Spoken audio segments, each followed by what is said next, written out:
Hello, everyone, and welcome to another episode of the Seregen campaign, episode 44 of our ongoing session. I am, as always, the Wombat of DM, and below me we have our 5 trusty companions, minus 1 tonight.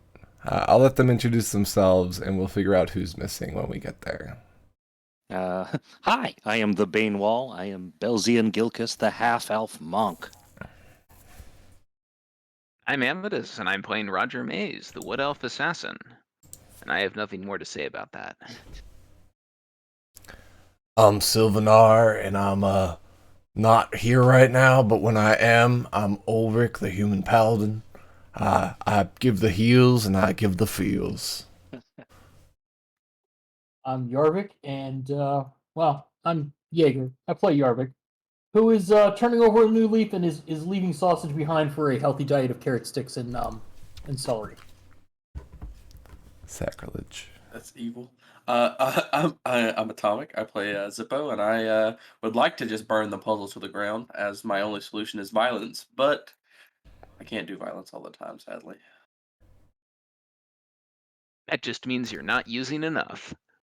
You know what? That math works out for me. It checks out. So, if you didn't tune in last time, where we are is at another puzzle section of our Elven Passage that we've been in for the last couple sessions. This one involves, well, first of all, they skipped a giant that their clue document was telling them not to mess with. They skipped it over and came to this room, which is a room of 5 doors.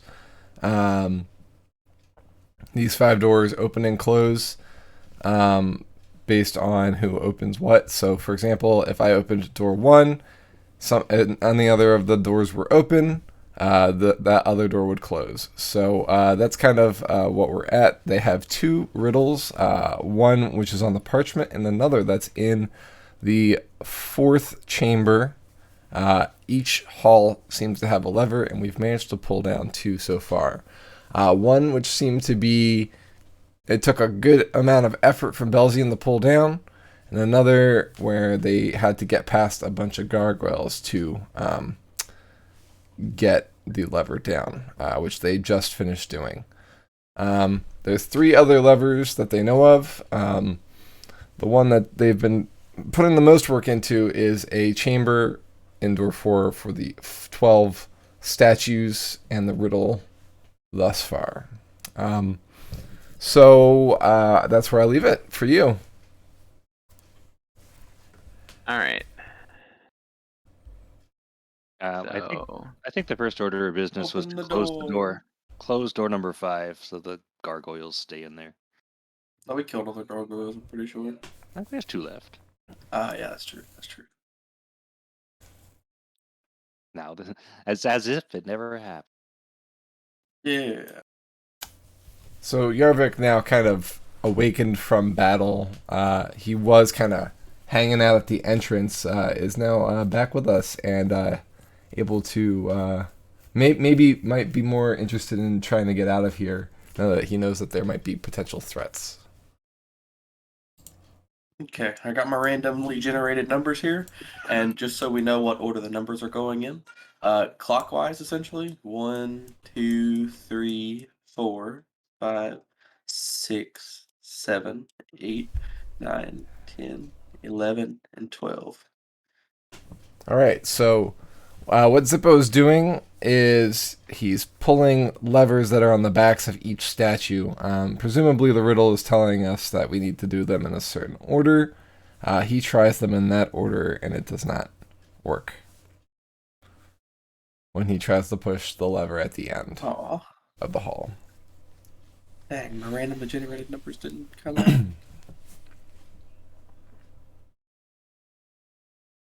Sad. Well, that was all of my plan, was the randomly generated numbers. So let's pretend that Yarvik was having a good nap last session, and That's exactly what he was doing. Yarvik was taking a good. What is the riddle here written somewhere, or do you have to say it, or why doesn't everybody fill Yarvik in? So Roger, would you like to read the riddle for the 5 chambers? Yes. 5 paths are before you, should you wish to move ahead. 3 are for the mortal, and 3 is for the dead.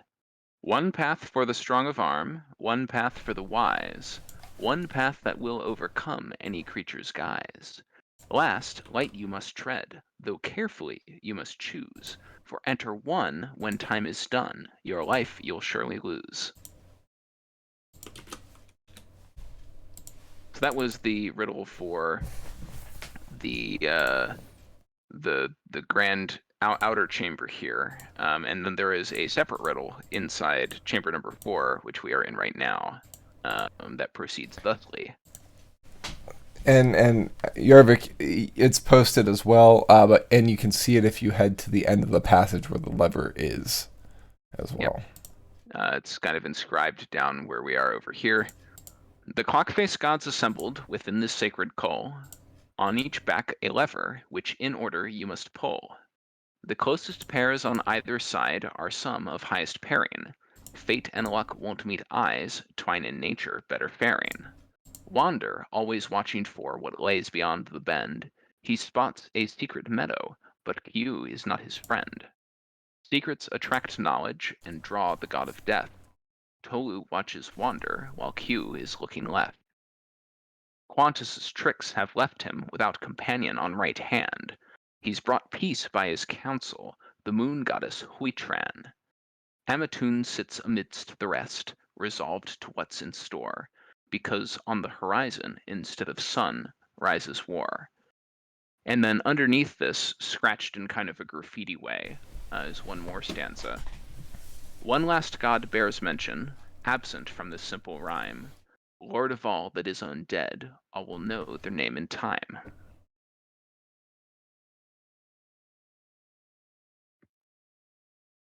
That last one is a bit worrisome, but I think we'll burn that bridge when we get to it.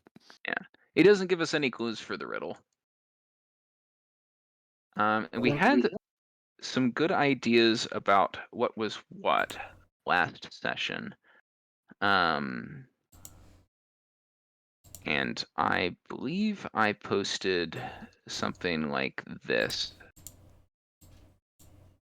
Oh, Discord is mangling that. Let's try that again. I think I see it. It's out on the main floor. You put it. I think you put it on the floor. Yeah, it's out here too. Yeah. We have, I believe we tried this one, and it didn't work. But I'm pretty confident in most of these placements.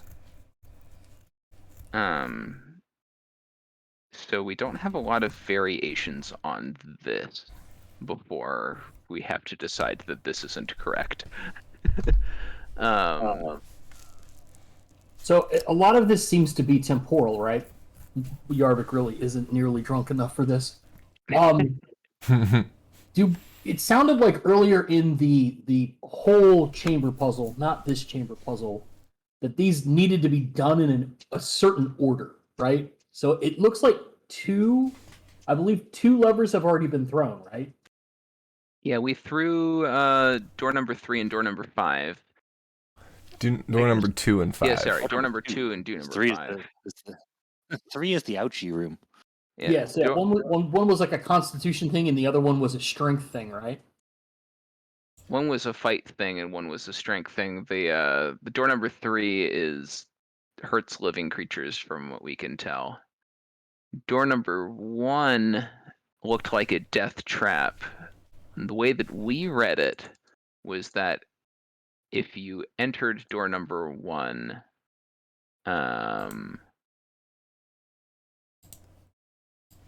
last, then something bad would happen. So we entered it first and sprung the trap.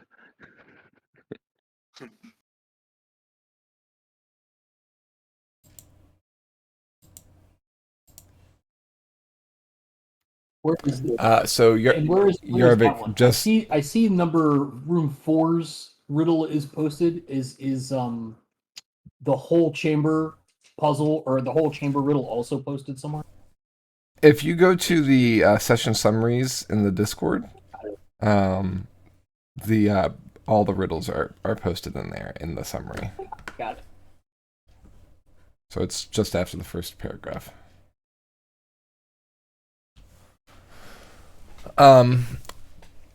So yeah, and just from a logistical standpoint, with Roll20, they've introduced a new feature called doors, where the doors that are placed in the passage are now clickable, and they'll open and close and block your vision. It's really neat. Thank you, Roll20. It was perfect timing. Absolutely perfect. So we're currently working on, I'm assuming the strong one is complete. One for the wise. I'm Yeah. assuming that's the one that we're working on right now. One path that will overcome any creature's guise. That sounds like the pain room. And then the last one you said was room 1, which you sprung the trap on. No, the pain room is number 3 for the dead. The gargoyles, I believe, are the one that will overcome any creature's guise. And then I think this riddle here is the path for the wise.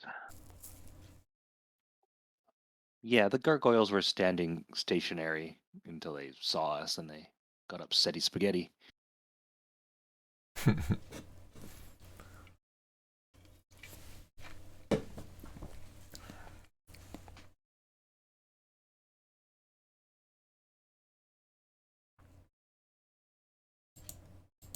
Now, there is one that mentions last light you must tread. Perhaps Yeah, it meant we need lighter people. Maybe we're too heavy. Was that the one? I believe there was one where Belzian kind of went in, and so there was a thing with the floor, and the floor collapsed, and then the ceiling came down, and then a hasty retreat was taken. That was door number 1, and it was Ulrich. But Okay. yeah. But yes. I feel like that is what the last light you must tread. I feel like that's what that is referencing. Yes, I agree.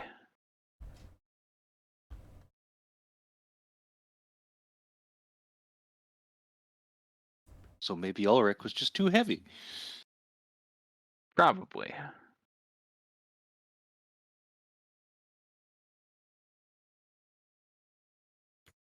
So I remember talking that the spelling of the gods' names is kind of different in the chamber that we're working on now, right? Like this spelling perhaps comes from a previous time in history when this was built before the wall came into being. I mean, So the spelling isn't different, but they do refer to some of the gods as male and female, which is not in keeping with your knowledge of religion. The gods have always been they, them.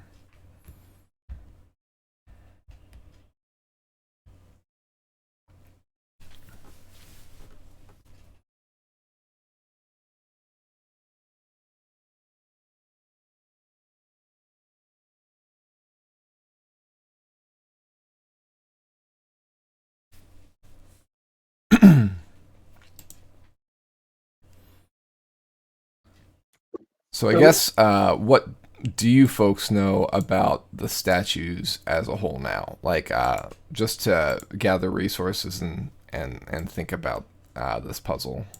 yeah. So go ahead.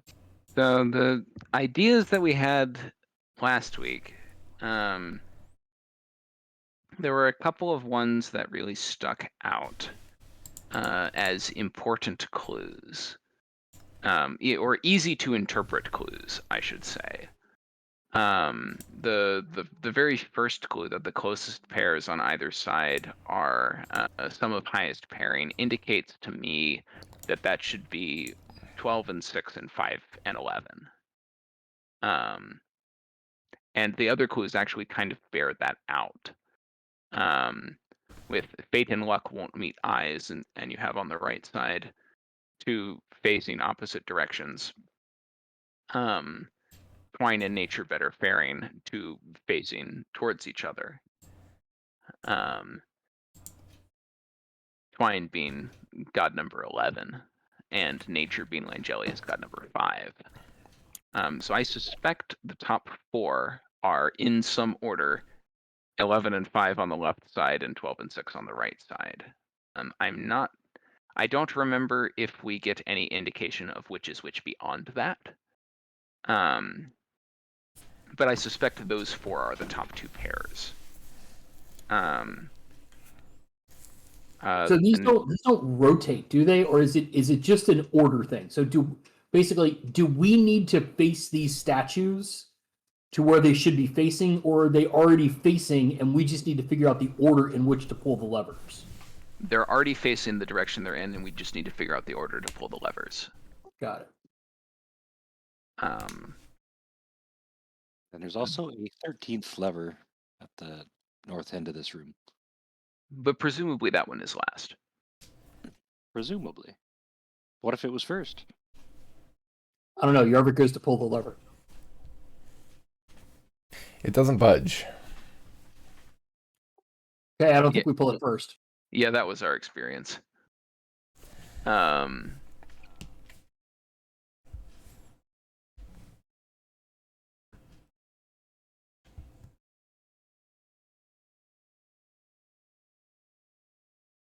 Let's double check our deck.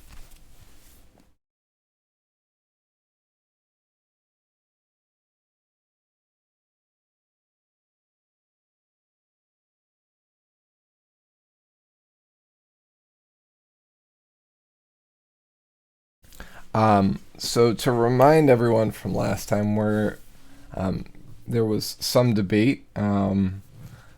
The most debate was around the Wander Q and the Qantas areas. So the 3 stanzas in the middle. Everyone seemed to agree pretty much on everything else that was figured out. Yeah, so we have Amatun and War as the 2 goddesses on the 3rd from the top row facing each other. So it's just the bottom 3 rows that we're not sure about.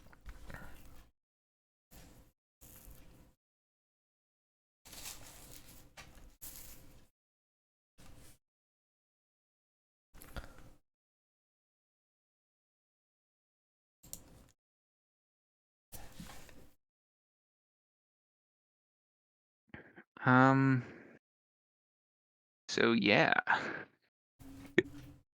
Out of character, can you play us the Jeopardy theme?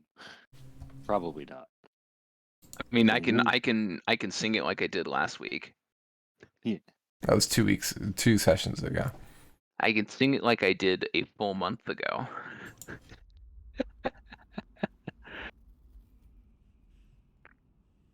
But that will make it harder for me to think. Some soothing puzzle music, perhaps. There you go. How's that sound? All right. So we have Qantas confirmed in the poem as male. And Wander confirmed in the poem as male, which narrows it down as there are four male gods in that bottom set of 6 there. Qantas's tricks have left him without companion on right hand, which indicates that he is not either of the 2 on the right side, because both of them would have a companion on the right side. They have somebody that can be pointed to by their right hand. Perhaps he's the bottom left corner. I believe that's what we had come to the conclusion, that he is in the bottom left corner, and that there is nobody to his right. And so the bottom left is number 4, which is Qantas.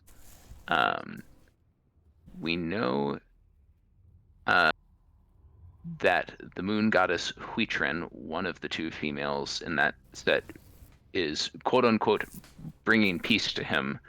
And if Qantas is number 4 in the bottom left, then number 8, Huitren, would be looking at him, which seems to fit that stanza. Yeah, directly to his left. That makes sense. Yeah. Then Then we have the 2 stanzas above that to place the other 4 gods. So we have Wander spotting a secret meadow, which Shade had interpreted to mean that he spots Q, but the Q is not his friend line indicates that Q is not directly across from him.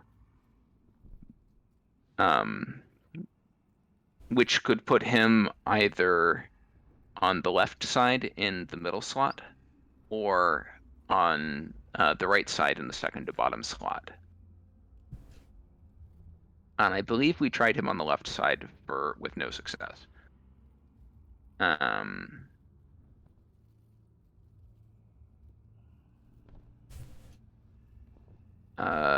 Then we have secrets attract knowledge. So with the idea that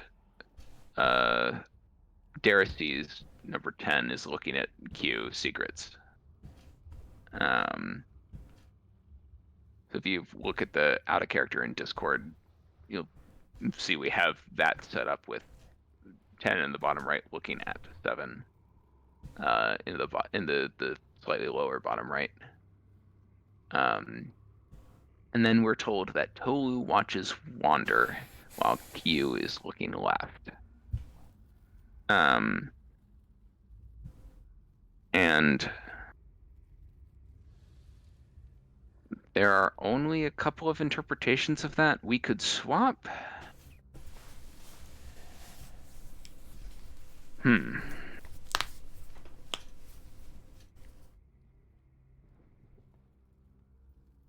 I want to try a variation on that.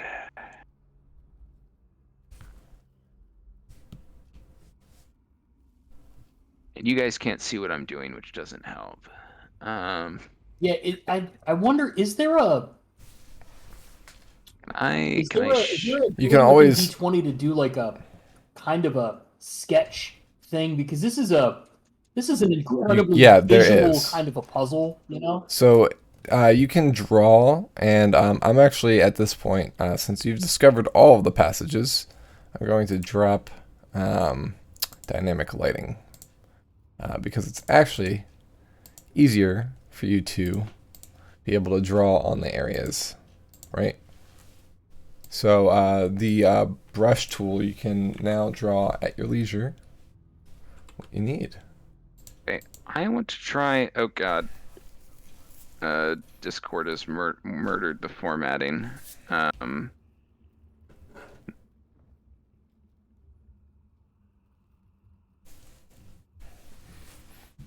I would like to try that order.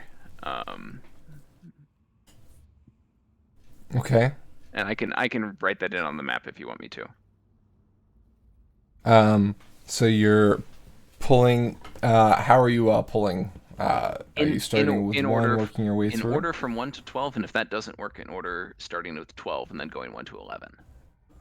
Okay. So you're doing 1 through 12, and then you're trying the lever, correct? That's correct. Okay. Go ahead and move. You pull each lever in turn. Each goes down as before. And finally, you pull the last lever, and it goes down easily. Oh shit, that was all it was? Oh, we were so close! Oh. You were very, very, very close. Oh my gosh. Yes. All right, Yarvik's out. It was just that you had... Yep, Yarvik solved it. Yarvik's done. He's done. Yeah, you just had Q and Tolu switched. Or, no, Q and Daricy switched. Yeah. Because since so just to explain this a little bit, Q attracts knowledge and death, so they had to have been on either side of him. That's not how we interpreted it at all. Correct. Yeah. And then Q is looking left, and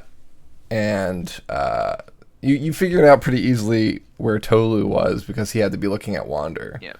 Darices and Q were both not, so that was kind of the one where it was a little more ambiguous and for good reason, right? And you figured it out through trial and error. So very good. Sweet. All right. Belzian does off fist pump. All right. So,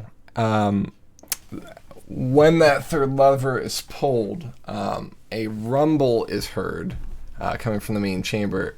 Ulrich says, guys, you might want to come see this. And Yarvik, as you're heading back to your spot and the rest are coming out, from the ceiling is a staircase seems to be dropping in from above, right in front of the third door. The staircase slowly comes to the ground and settles, and you can see that there's an opening in the ceiling and the stairs leading to. I check the scroll. The scroll is still reading the same instructions. All right, folks, let's go up the stairs.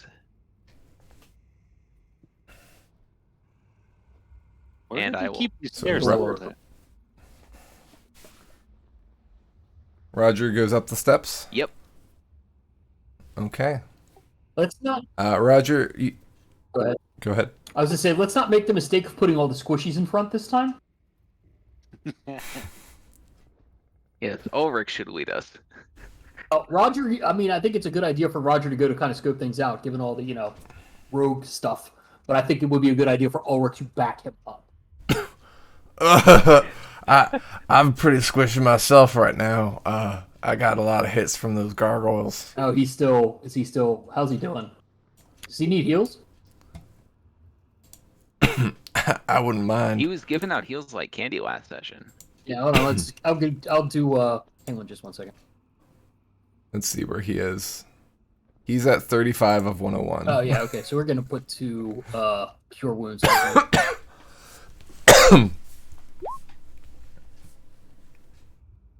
What goes around 12? comes around. Was that a 12? Yeah, a 12 and a 24. And a 24. Very nice. Very, very nice. Oh, that feels much better. Thank you, Yarvik. There you go, big man. All right, so while they're doing that, Roger kind of scouts ahead. He ascends the stairs. So the stairs go 15 feet up into the cavern ceiling and continue up before leveling out and going straight. The passage continues straight ahead. It's still a 5-foot passage with a 10-foot ceiling. It seems to go on for maybe 50 or so feet. And you can see that the passage then declines again ahead. It was going for like 50 feet, you said? Mm-hmm. Level off and decline again. Looks like it goes back to full depth of these existing chambers and then falls off to whatever's behind them. Yeah, I passed the information along to the rest of the party. Okay. Yep, seems safe. Let's go. Verily, we shall.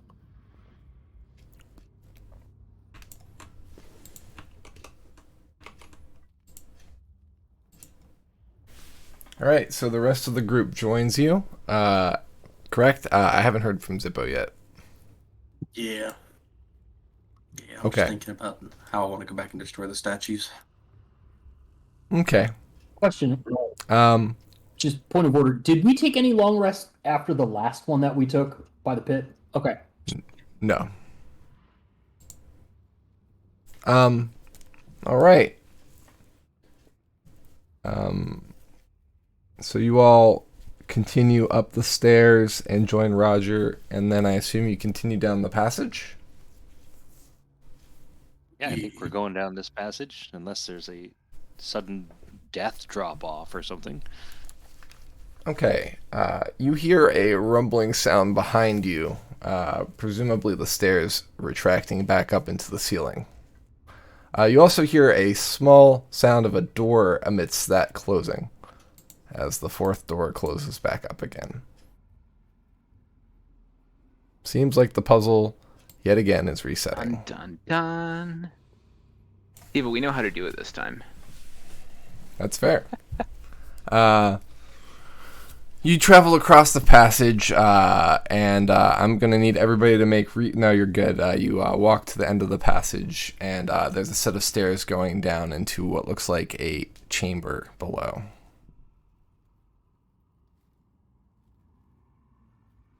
The chamber. What does the chamber look like? It looks to be a natural cavern from what you can see up above. You see elements of it having been utilized by animals at some point, perhaps a pack of wolves, as there's some bones and remnants, but it doesn't look like it's been in use for some time. It's dank smelling.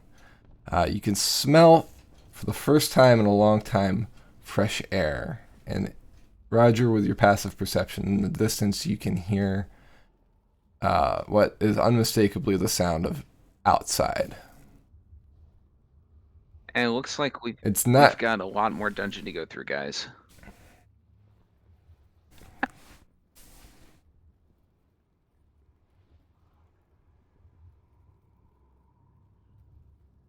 Oh man. As long as we find more gold and not the puzzles. Oh, let's move forward, but carefully. All right. You descend the staircase and you find basically the chamber that you were in, but mirrored. The passages are pointing southward instead of northward. There's 5 doors on the southern wall, and there seems to be a cave facing out to the north, and it's sloped upward. You can see light coming out of it. I'm gonna check the scroll. The scroll reads the same as before. I'm gonna check what would be door number 4 in this configuration.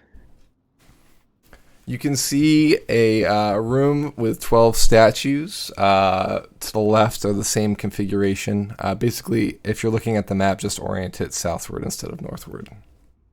I'm gonna go ahead and walk down to the end of that pathway and see if there's graffiti by this lever too. There are only the stanzas that are inscribed into it. There is no scratched last stanza. Okay. Interesting. We see light, right? You do. Zippo's gonna get off Brunhild and have her set with Ulrich for a minute, and he's gonna walk over to the light. Okay. Go into the light, Zippo. The incline out into the surface, it takes a little bit. It's about 100 feet out. It's a deep cave. It kind of narrows to a small hole before it emerges into a wooded area, a forest. I'll move us back to the world map. Welcome back to Relic. Dun dun dun. Yeah, once Zippo gets out, he'll go over the rings. He'll be like, "Hey guys, it's the exit. You can come out." Starting to like this cave. I like caves too, but that one has one too many puzzles and one too little murder scenes I can do. I am so tired of things that crawl and ooze at me. I thought the gargoyles were pretty fun. Now we can get attacked by things that don't crawl or ooze at us. And we probably won't see. You know what? I'm fine with that. Yarvik is totally fine with that. I'm just excited to do the watches at night instead of during the day.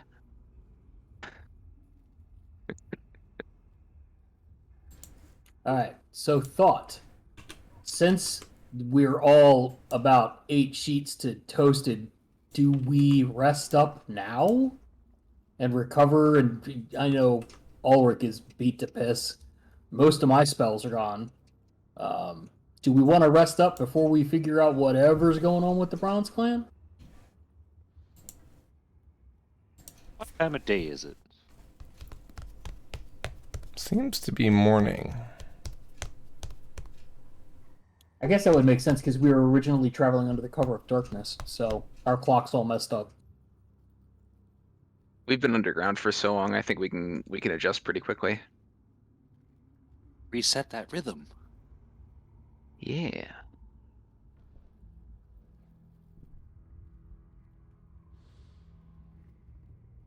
Okay, well, I vote for a long rest if we can find a place that's safe and we're not going to get captured by some sort of barbarians. Do you want to rest in the cave then?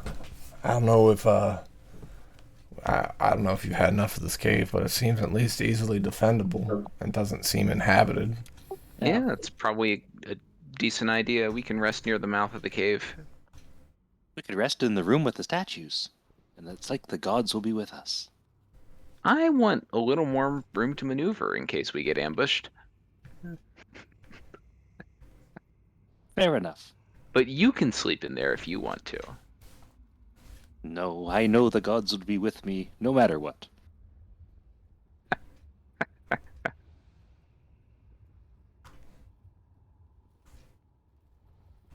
Under red. All right, so the party's taking a long rest. Yeah. Go ahead and hit those long rest buttons, and who's taking watch? I'll take a watch. Me too. Take second watch. I'll take third, like normal. Ooh, I'll take first. the second watch as well.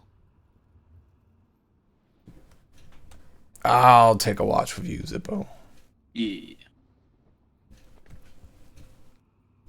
All right, so it's Roger first watch, Yarvik and Belzian second watch, and Ulrich and Zippo third. Correct? Yeah. Yep. All right. All right, 24 for perception. Cool. All right, so how are you taking watch, Roger? You're going to be watching from the cave? Are you watching outside of it? Are you posting up somewhere? What's your set thought up- process? About how long is the tunnel between the cave and the cave entrance? It's about 100 feet. I'm gonna set up close to the cave entrance, but far enough away that I can dash out of sight. Like outside or inside Inside the cave? the cave. Okay. But where I can see the actual outside. Okay.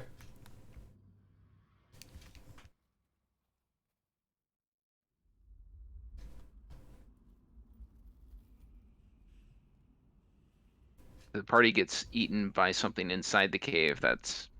There wasn't anything I could do to stop it anyway. That's fair. Yeah, it serves them right for disturbing the gargoyles, though. Elzian decides he wants to sleep in the room with the statues and picks the wrong one. It's not my fault. Okay. Roll a d20 for me, please. D20 roll time. Yay! I will. Would you say I'm rolling a roll 20? 2 on the D20. Okay. So throughout your shift, you hear lots of bellowing sounds of animals. You're not sure. You've never heard these bellows before, and they're not all the same. There's many different kinds. Some sound like screeches. Some sound like trumpets.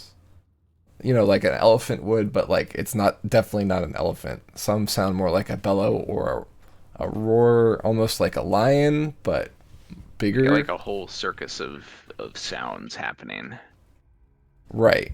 This is noisier, by the way, than some of the jungles of Relic that you experienced before, and those were pretty loud. Everything just sounds bigger here. Even bigger than before.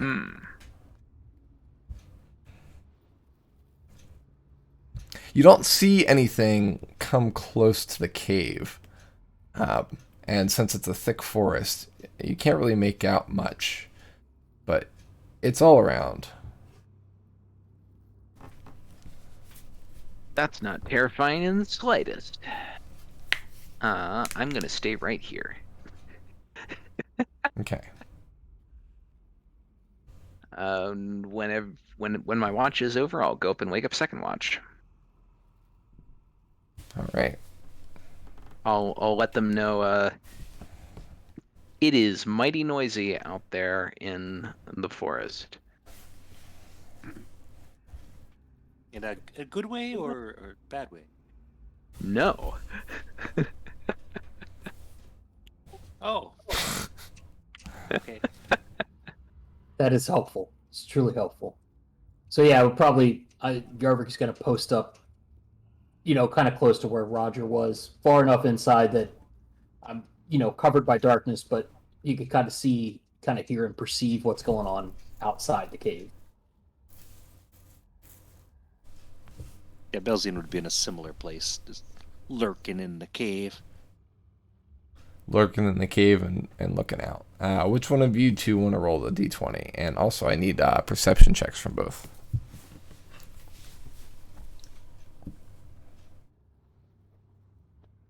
Okay. You want to roll Jaeger's the blinded by the light, and Belzian is not. It's probably because the sheen of the light is coming off of Belzian's bald skull. My skull is bold. Yarvik is overwhelmed by the brightness and his poor daylight on the eyes. He's snowblind, just glare.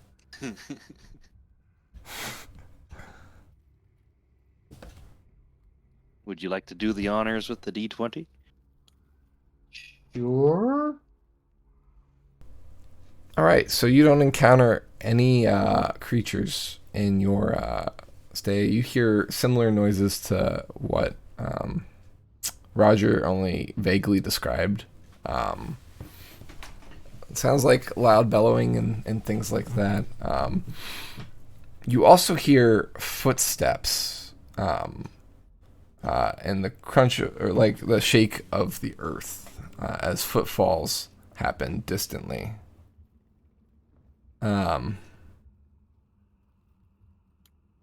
You're just gonna say over the ring to Bane, to Belzian. Do you think that maybe this is what lunch in the pantry feels like before it gets eaten? I try not to think about things like that, as I am usually the one doing the eating. Yeah, but here we are. It is oddly unsettling. What What if I told you? What if they just don't go in the cave? I don't know. Well, let's look around. Are there like any kind of tracks coming in and out of the cave? Nothing recent, but you could do a survival check if you'd like.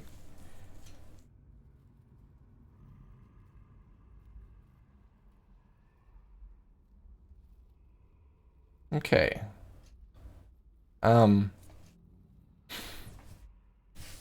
You kind of sift through the packed earth and find that some of the earth is more solid than others. Some of it's kind of more dusty, so you blow some of it away, and you see what looks to be a talon footprint in the ground. Like it's got 3 toes and a end toe, and maybe some imprints of claws.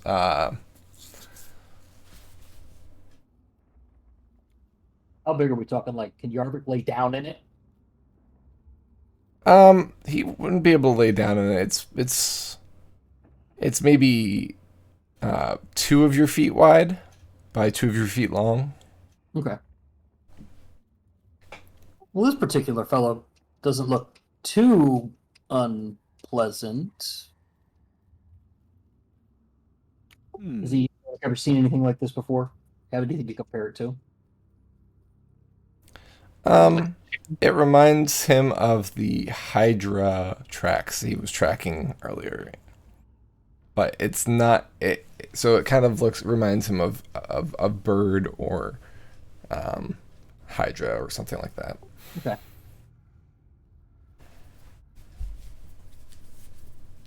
Perhaps it's a giant chicken. I, for one, welcome our new grand chicken overlords.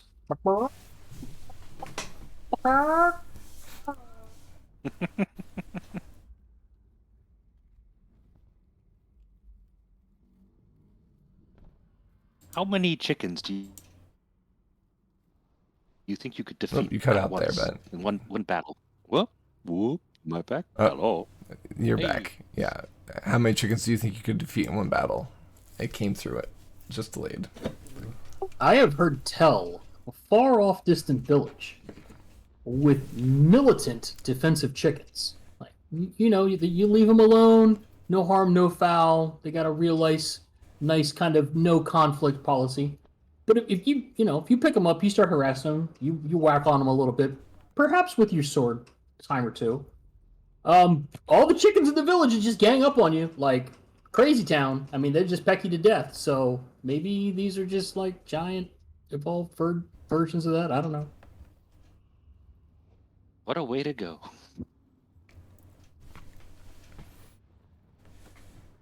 Certainly don't pick them up and throw them. That would be bad. That would be pretty wild. That would be nuts. That'd be cuckoo. I love it. Maybe things over here in Relic are just bigger. So maybe it is just big chickens. I do kind of wonder how the sausage is over here, though. I mean, if the chickens are that big, you could get some, like, massive pork sausage or ducks. Like, the ducks would be even bigger. I'm going to need to explore this concept. We'll keep an eye out. In your experience, Yarvik, do you really want to see how the sausage is made? I live for it. Okay.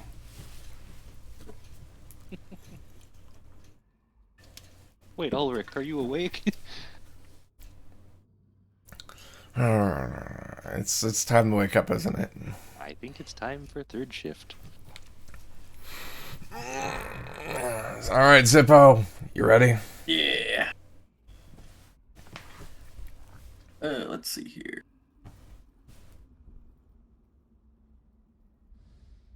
Just to check, is it dark enough so I don't have to worry about sunlight sensitivity, or? It is still light. Hot dog. I'll roll one for Brunhild. We're gonna say that she's just listening so that she gets advantage. Brunhild is Oh, and I amazing. better- She hears my soul leave my body. Okay. And let me roll perception. And then do I need to roll a Ulrich. d20? Yes, please. 3. Okay. Brunhild comes up to the edge of the cage with you to do watch. And with her perception and the shuddering of the ground and the sounds out there, she actually tucks her tail between her legs and urinates on the ground and goes back down the passage in fear. You're going to find whatever animal scared her so we can kill it, Ulrich. Now, we can't. Everybody's sleeping. We don't want to expose ourselves too early till we're ready, Zippo. Fine. But Zippo's gonna like out of nowhere, a random piece of paper, like that just, it doesn't make any sense that he has it, but he's gonna pull out just a random like piece of paper and just. Oh, you have unlimited paper now that you have, the bag of boarding. Oh, Because, That's true. Jordan's That's a true, that writer, makes so sense. it's not inexplicable at all. Fair enough, yeah. So Zippo's gonna go into it, grab a piece of paper and like a writing utensil, and like come out, and he's gonna look around. He's gonna be like, random animal in forest, must kill for Brunhild, and he's gonna write it in like what language do I want to write it in? I'm gonna write it in Infernal. Okay. And then he's gonna like close the bag up and like, tuck that piece of paper into his like pocket, and he's like, "All right, I got a note for later."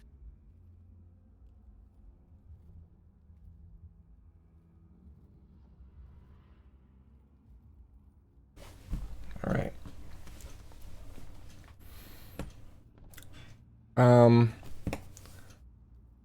So Zippo, you don't really see much because it's bright out. So you kind of are keeping an eye on Brunhild instead. The sun's just not your friend. It's kind of giving you a headache. That between that and the loud yelling, it's just not your cup of tea. Understandable. Ulrich decides not to venture forth out into outside of the cave like everyone else, and just is ready for if anything comes. He's got his shield ready and his weapon of choice. But nothing seems to bother the cave. Do you wish to do anything else during the watch? No, I'll just sit with Brunhild. Okay, cool. All right. So it is mid-afternoon, early evening, and you are done the watch. Everyone is rested. Feel free to restore your spell slots and whatnot. I will restore Ulrich's long rest.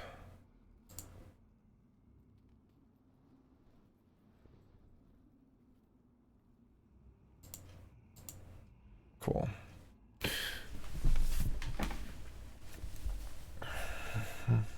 I feel so rested now. All right. Good evening, everyone. Good eve.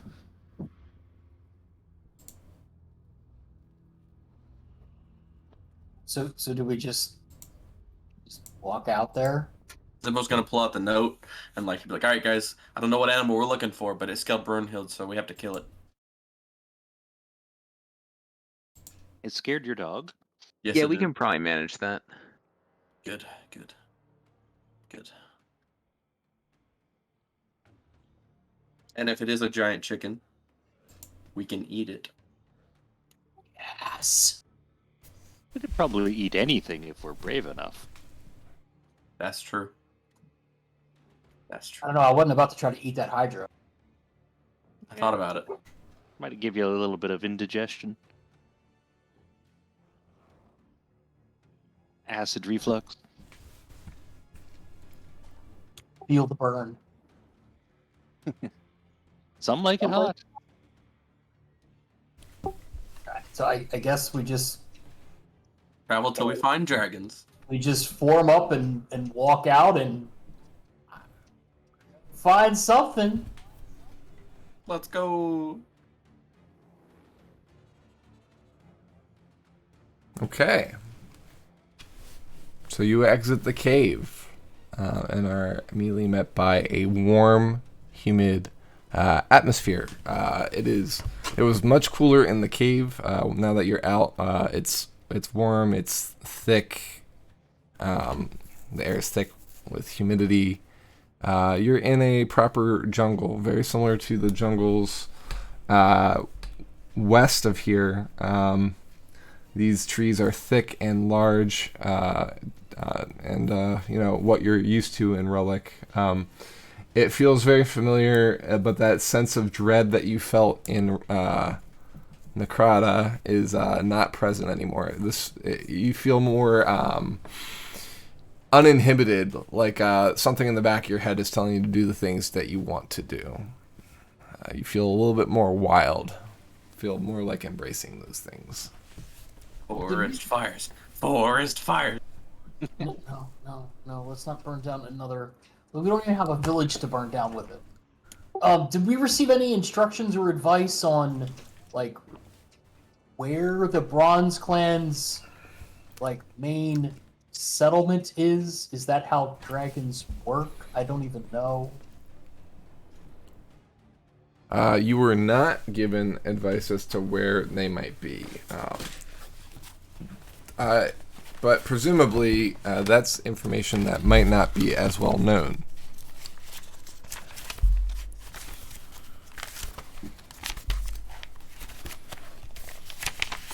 Well, if my infinite wisdom has caused us anything, if we just go in one direction straight, we'll eventually reach something that will give us hints on where the dragons are. Yeah, I just say we head straight north, get out of the forest, and kind of see what the world looks like. Works for me. Well, we could look at my globe here and we could figure out a path of travel if you like. Let's point out somewhere on the map where we could head toward. How about that valley where those two rivers come out of and join together? That looks like a good place for a city. Good enough for me. Yeah, either that or to the right at the mouth of the river, well, I should say where it kind of lets out into the sea. Also, probably a good spot. I mean, I don't know if the dragons are going to be doing a lot with sea trade, but Well, if I know anything about dragons, which I do, there's got to be at least one dragon that controls a ship because the dragon guard wouldn't have it any other ways. That makes the most sense to me. I say if we beat feet, head to the river, we can head north and follow the river to the Y that heads into the mountains, which does take us closer to Black Clan range, but I mean, it's as good a spot as any, I think. Yeah, I like that idea. It's closer. And then we can follow the river north. Okay.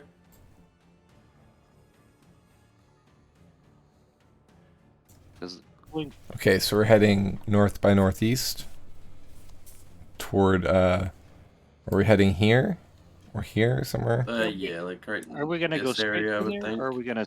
Oh, like more east than Yeah, north. yeah, like kind of where like it starts to come from the ocean into like the river stream. But let's Okay. clear the forest first. Well, I mean, what do you think? Do we want to leave the forest? I think we leave the forest first, get out on the plains, and then make a turn east. It really depends on what kind of things we run into out there. There would be not a lot of cover. True, but I don't. Is cover going to be useful against dragons? I don't know. If they can't see us, they can't attack us. All right. Makes sense to me. Last time we were in Relic, they were not very nice to us. Well, some of them were, but most of them were not. Okay, so just to reiterate, what's the plan? Meet dragons. Head somewhere in that direction, right? And what's your path of travel to get there? Are we going mostly through the forest, or are we just leaving the forest and going through the plains? I think we can go with that block right there. Yeah, that one right there. I'd say we just beeline. Let's just march to the X. As the crow Alright. flies. That makes sense to me. Yeah? Okay.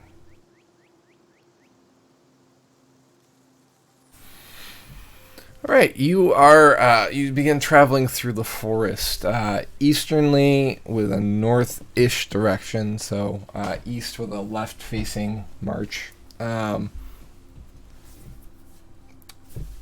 you doing so carefully, quickly, normally? I'd say carefully because And- we don't know what's in this forest yet. Okay. And who's taking up the front? Our normal marching order would be Yarvik in front, with Zippo to the right, Ulrich to the left, Belzian in the middle, and Roger taking up the rear. I think that works. Yeah, I think that's cool. Okay. Cool. So again, what speed are you traveling at? Stealthily, normally, or quickly? Hopefully.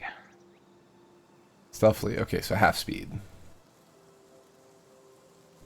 Are we making any checks for that?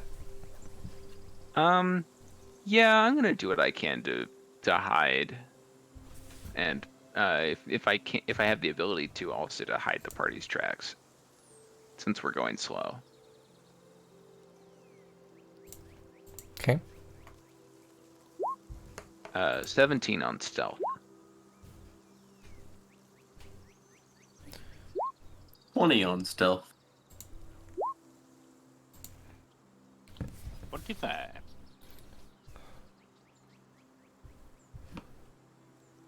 Orlick is literally taking as the crow flies to heart and walking through everything. Right through the... Noisily, he hasn't taken off his armor, so he's clumping along. Every once in a while, he kind of slashes at bushes to kind of get it out of his way. He's kind of done with the jungle. It kind of brings up a sore spot for him because last time he was captured. Breaker.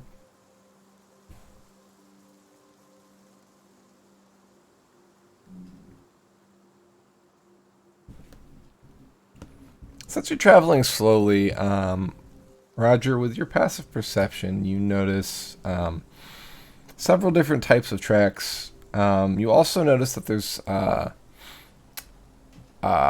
trees that have been stripped of leaves high up, and some that have been knocked over and stripped of leaves. The tracks are roundish in appearance. Are roundish? Mm-hmm. Similar to that of, like, say, an elephant. Dinosaurs.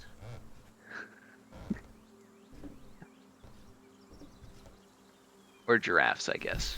But it's cooler to think about dinosaurs. Insert Jurassic Park theme played on kazoo. Do do do do do. God, I wish I knew where my kazoo was, or I would do that. Maybe you guys are glad that I don't know where my kazoo is. We'll email you a new one. I, for one, embrace our new Kazoo Overlord Master.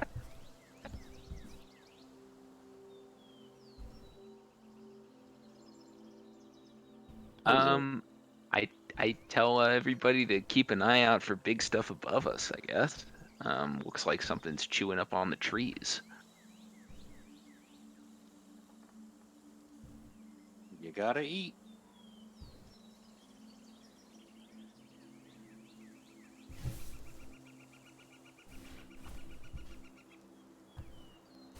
All right. As you travel through the day, could I get a roll 20 from somebody? I'll roll a d20. Cool. A 1. You're not allowed to roll Okay. d20s for the rest of the night. It only means one bad thing will happen. You don't understand, Yarvik. I've rolled as low as I possibly can. Now it's more likely that all of my subsequent rolls will be higher. But you guys haven't rolled ones yet. Uh-oh. It's the whole the best time to fly on an airplane is after a big air disaster. It's that theory. Yeah. What's the likelihood of there being another one? About the same likelihood as any other time. Yep, it is. Well, actually, for the air stuff, it's probably not independent, but so you can assume that maybe the airplane crews are taking extra special care. Extra special care, yeah, fair.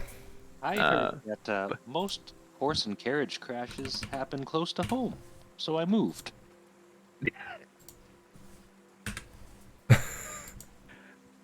But yeah, I am aware that that's probability does not work that way. I learned that statistic by accident. All right. So, as you're traveling, you come to a larger area that's kind of like a clearing within this forest, and you see kind of piles of round-looking rocks on the ground in what kind of look like beaver dams. They kind of do remind you of the Hydra a little bit in terms of like you remember the Hydra made a nest out of trees and things like that. But they're a lot smaller. They look more like small circles with rocks in them. A variant Hydra. Everything's a Hydra now. As long as this one doesn't bleed acid. Maybe it'll be worse. Maybe it'll bleed magma. That would be worse Kind of wouldn't mind seeing that though. from far away.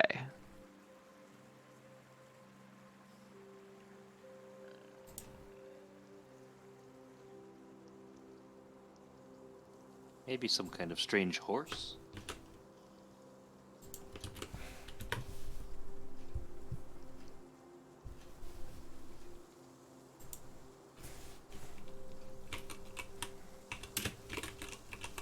Maybe it's the animal that scared Broomfield. In which case, I hope it comes to fight us. We give it the old 1-2 combo. Oh, what is the 1-2 combo? It's you hit him with a psychic lance twice.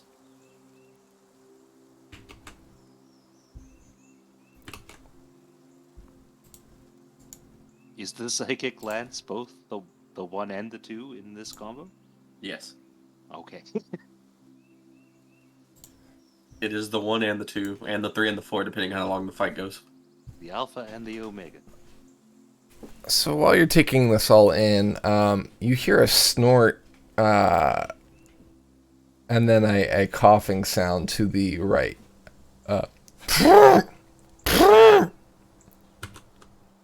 I look to the right. Okay. You see 3 creatures that look like this, kind of looking at you. And they're kind of like squaring off, trying to get you in between you and the circular nests with the rocks in them. Guys, let's just go around. Now I have to know what's in the nest. No, Eggs are in the nest. They want us to stay away from the eggs. Now I want one. You're making me want it more, Roger. If you go in there and provoke these guys, I will not support you.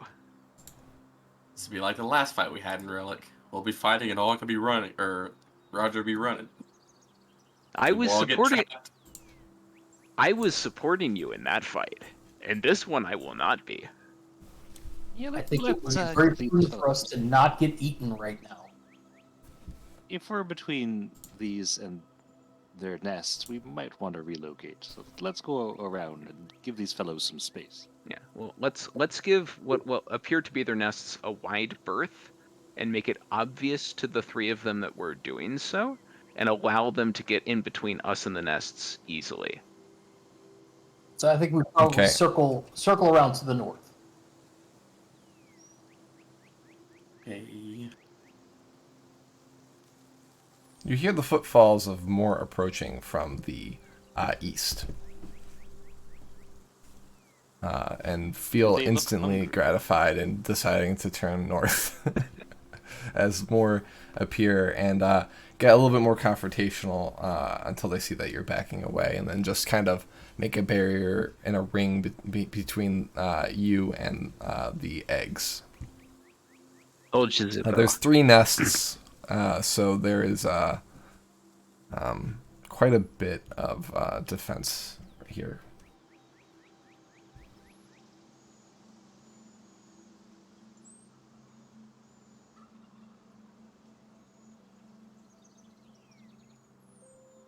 When they are challenging you, by the way, they kind of rear up on their hind legs and then come down on the ground. So they like came in on all fours and then kind of are like making smacking motions and like lowering their heads as if to ward you away. All right, so you travel more north at this point. How long do you go north before you head east again? Just far enough that we're clear of the eggs and the nests down there. I don't think we need to travel too far beyond it. All right.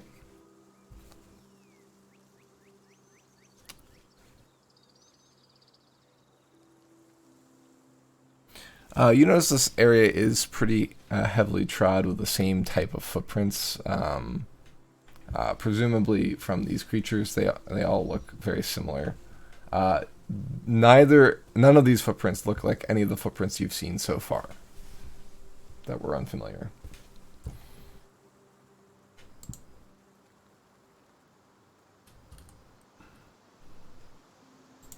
There seems to be all sorts of neat stuff over here.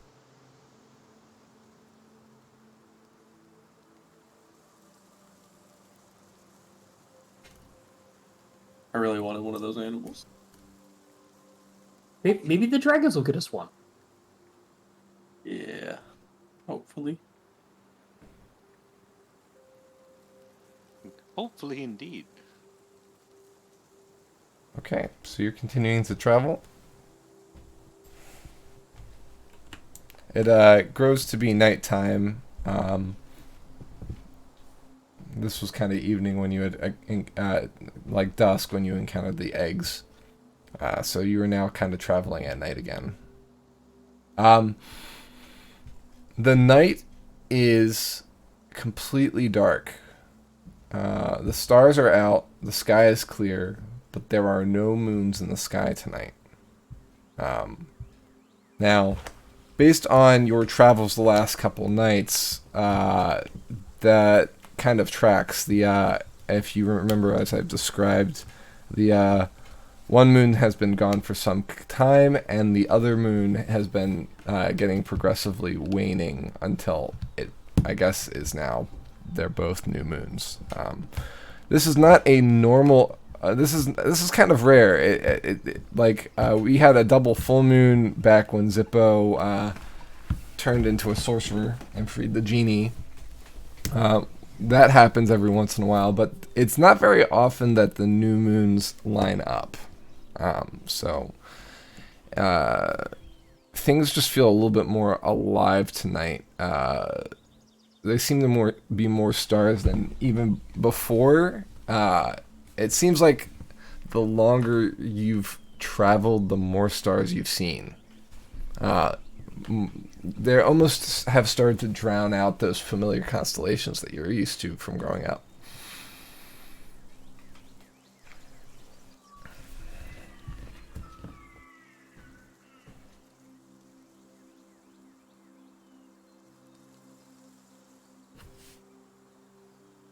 I like darkness. Like an old friend. More of like a eternal parent that is always there.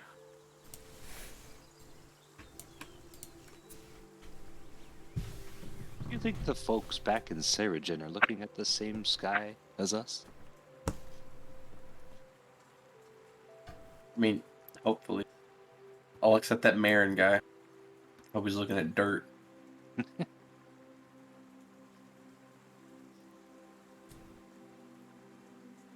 I hope those folks are doing okay. I guess we'll see when we get back. Yeah. I don't want to return to a kingdom of flaming ruin that is, fallen into another civil war, though. I kind of wonder about that. Yeah, I'm hoping that Jordan, was able to. He's looking at dirt too. Yeah, me too.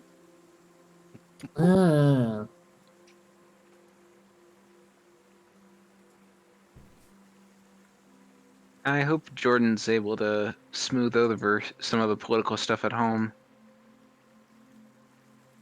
Yeah, I think maybe once they figure out the stakes that are being played for, hopefully they will pull together.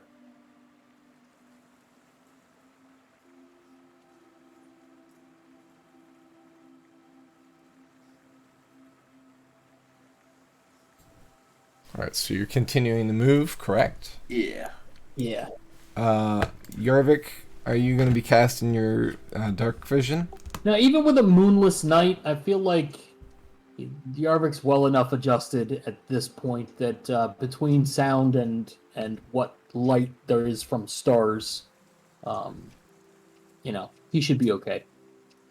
Mostly because we're going quiet anyway. We're going half speed, so. Crash, crash, crash. Oh, hello, Ulrich. As you hear Ulrich continuing to walk. That's fine. That's one point of noise. Yarvik knows where he's at. He knows what he's doing. Okay. I don't think Ulrich can see too well in the dark. Do you need a torch there, friend? Should we light a torch, or should we be under the cover of darkness? Well, we're trying to go slow, so, I mean, I wouldn't mind to have some light. I'm already having trouble in this stuff. We can be your eyes and ears.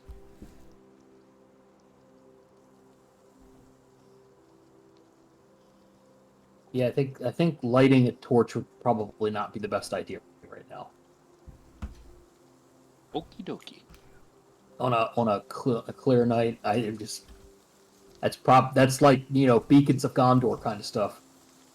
I don't think it'd be the kind of aid that we want, though. No.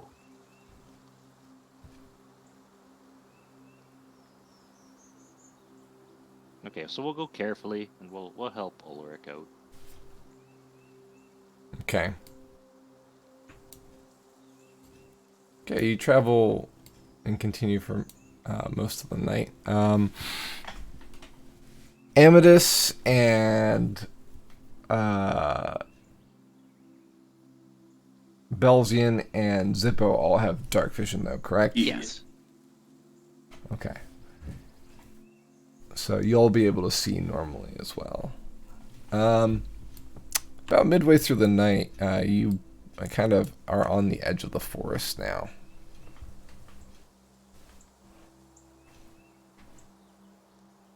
Do you continue hugging the forest, or are you going to break out into the plains?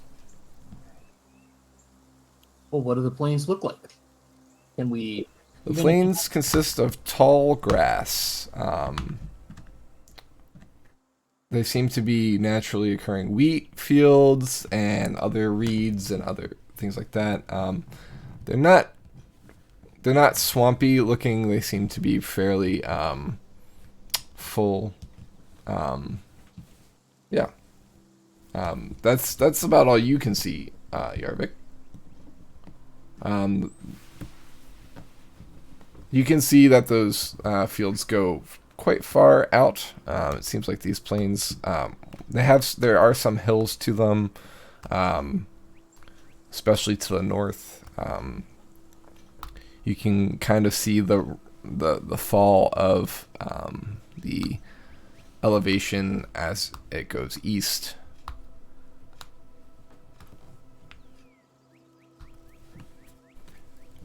Okay. Don't quite see any evidence of any other beings nearby at this point.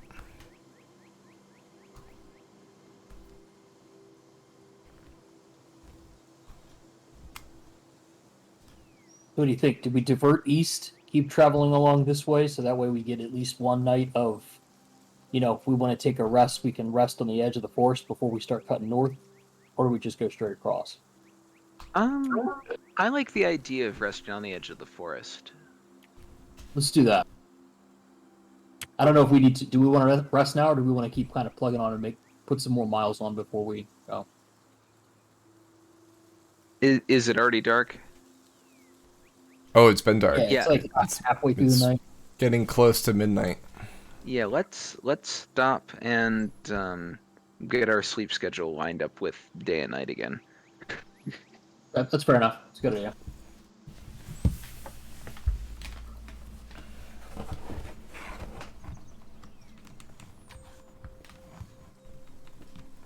Okay.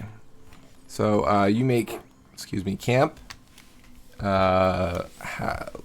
You looking for an enclosure? You just kind of making a circle. I assume you're not lighting a fire based on what you've given me so far. Let's look for a little bit of cover. I don't think it needs to be all that intense.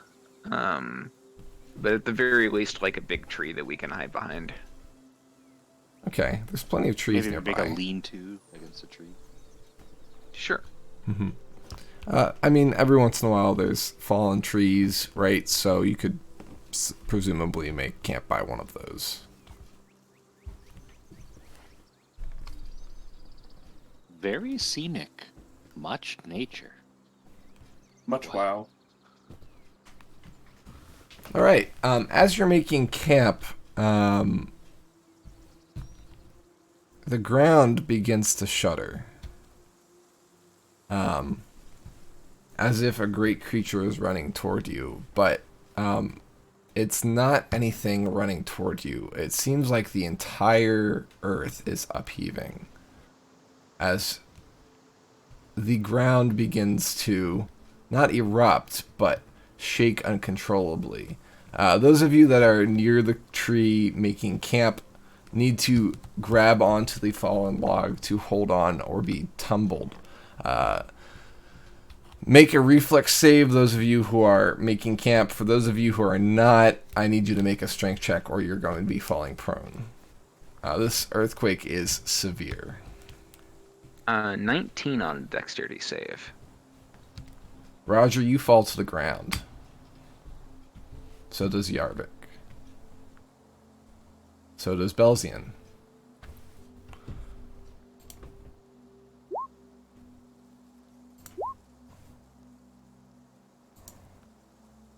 Zippo, you fall to the ground and take 1 point of damage. And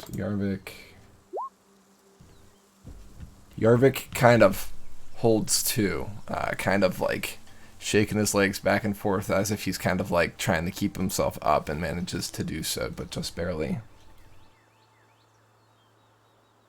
So like, you know, you could play a Beach Boys soundtrack and it would look very funny, but this is not a funny moment. A blast of air rushes across the plain from the north and washes against you and then continues and hits the forest. A loud sonic boom follows it. Something north just happened. It sounds like a ripping sound. Paper ripping? And then everything goes still again. Let's look north. What's going on? I stand up. To the north, you see nothing that catches your eye. Whatever happened, it was not within your vision. Nothing seems to be lighting up the area either. Never heard it sound like that before. It's that the very air shook. I was wondering if it was something I ate. You continue to feel the sensation that something is wrong. Yeah, I've been feeling that sensation ever since we knocked the wall over. This is different. But yes. Does it feel like we're in Necrata? No. No, it can't be that bad. Maybe they're sending us a welcoming party. I mean, I'll look around and see, but I don't expect to see very much. You see that there are some animals that have uncovered themselves from the plains.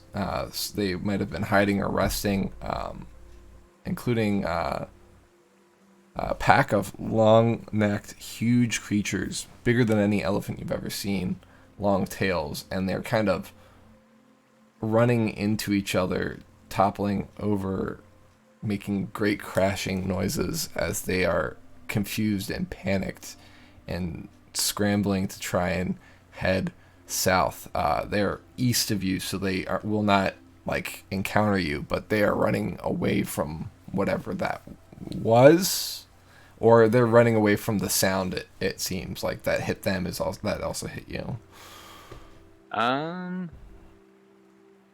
We may not want to stick around for that, because that might happen again. There's a bunch of animals. Roger gestures off in the direction, stampeding over there into the forest.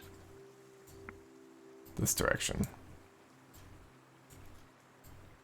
That's going to be right in our path tomorrow.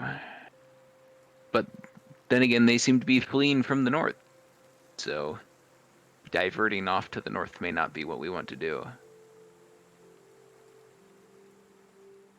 No? What are the odds that'll happen again? What if we go to the north, find out what the problem is, befriend/kill/solve the problem, and then all these creatures that we don't know what they are come to us, and we are now the kings, and then we go meet the dragons, and then we trade that kingship to the dragons for a dragon kingship, and then boom, we win the game. That sounds like the sort of thing we could do tomorrow. After you've gotten a good night's rest. I like nighttime more, but The heck are these creatures? I know things are bigger in Relic, but I don't even know we had small versions of these things in Seregen. I bet they're just like that other thing that had all the eggs earlier, but bigger with a longer neck. you could live on the back of one of those. Yeah.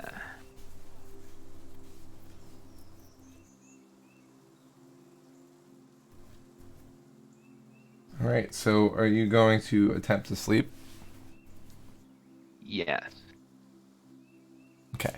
I mean, if there's another earthquake, I'm sure we'll wake up. Yeah, I feel like you're pretty convinced that if another earthquake happens, you're going to be waking up. We'll try to sleep. Blast all your bedding off of you. Ooh.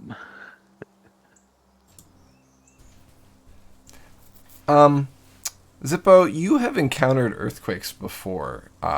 In the mountains of Dis, earthquakes happen every once in a while. It just seems to be that type of area. The kobolds call it the roar of dragons. It's a rare occurrence. Usually it's a bad omen. It means that somebody did something that the dragons didn't like. But this was a lot worse than any of those. But you are in Dragon Lands, right? So Makes sense for it to be more prominent here. Right, yeah.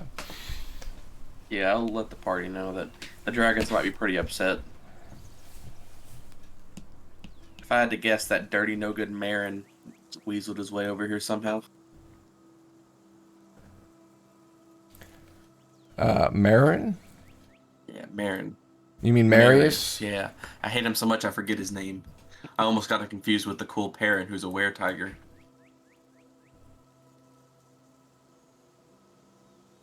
So many cool things in Relic. Why do we ever want to go back to Seregen? Just so many lame humans there. I kind of like the humans. This place is so much cooler. This place is very cool, though. All right, so you go to sleep. Are you taking watches? Same watches? Yeah, I'm okay with same watches. And watch. Okay. I'll need 3 d20s, 1 from each shift, and perception checks all around. 12 for the last shift. 27 for the first shift. And will my perception check be with a disadvantage or a straight roll? Straight roll. So, Roger, you'll need to roll a d20 for the encounter roll. This one is Brunhild's roll. She got a 20 again. not a nat 20 this time, but a 20. Mine was a 4. Or Yeah. T- Worse than when it was during the daytime. The dragons are upset. Yo, me and look at me, look at me and Roger doing the same roll on the d20. Best friends for life, bro. All right, Jaeger and Bane are 8 and 12 for perception. How about the roll for second shift? D20 roll. Okay. Roll 12. Roll 12. I'm on it. Ah, we got Oh, that was close. so close. I mean, it's the like opposite of a 2, right? That's a 5. Okay.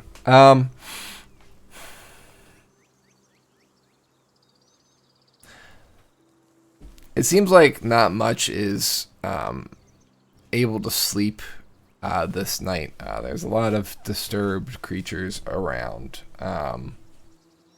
But they seem to be being wary of each other. They're not like agitated at each other. They're all kind of unified in this like panic.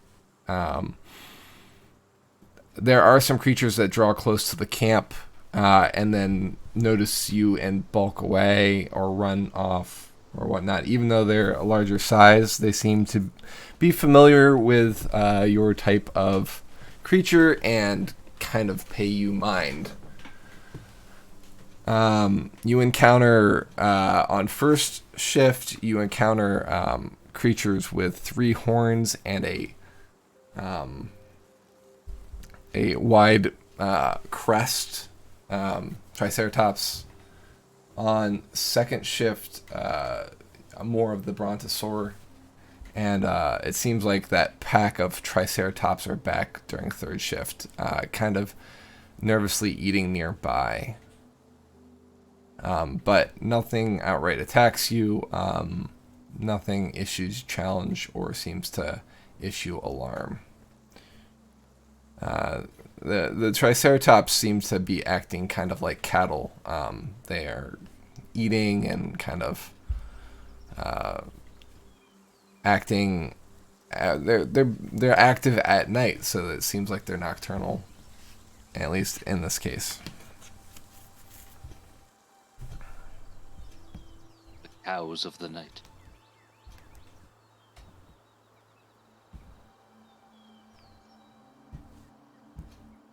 Is anybody interacting with any of this or trying to kind of mimic what they're treating the party? I'm not making Triceratops noises at the dinosaurs, no.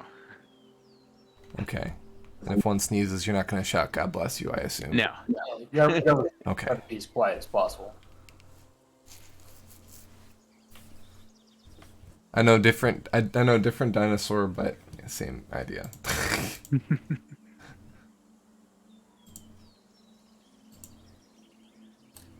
All right. About 8 o'clock, y'all wake up. The sun is rising. The sky is a deep red as the sun rises. The sky is clear. There are clouds in kind of a circular pattern that seem to have been pushed back by that sonic wave from last night.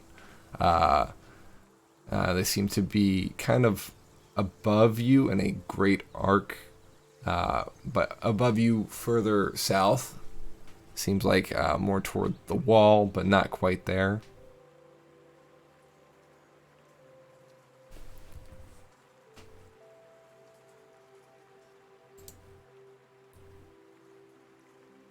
So if I were to draw a circle, it kind of arcs like that. Now, I'm not saying that's the shape of it. I'm just saying that the bottom half of that arc is what it looks like. Like this. Does that make sense? Yeah. So I'm not saying that this is the center. I'm saying that that's this bottom half is what the cloud line looks like. I say we go towards the sound was now, because, well, actually, never mind. I want to go towards where the sound was to figure out what it is, but If there's angry dragons up there, I don't feel too confident in us.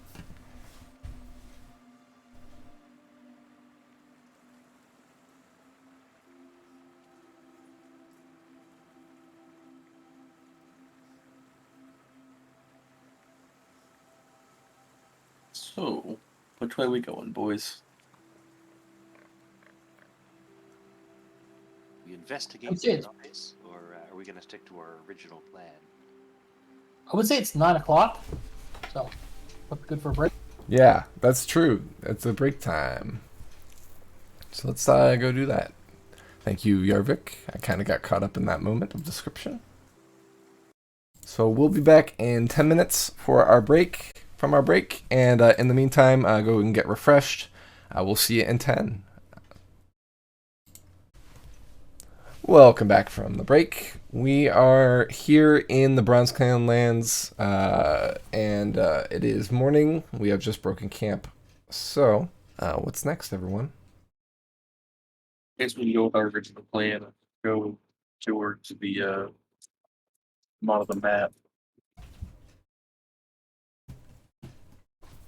And out of character, I doubt they'd be in the water now because there's probably like some mosasaurs in there. I mean, I've seen Jurassic World. Them things are monsters. And if we get the chance to tame one, that is Zippo's new life now. I'm not going nowhere else.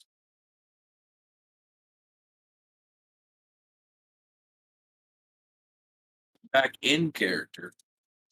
Yeah, I think we should probably just go with our original plan because that loud shaking means angry dragons, and angry dragons is never a good thing. I mean, somebody did something bad, so we're just gonna have to hope it wasn't us.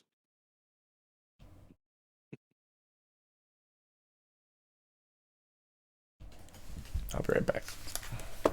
What if it was us?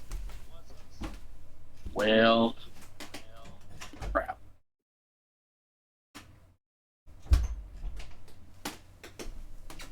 You know, we're offering you up first for tribute if it comes down to it.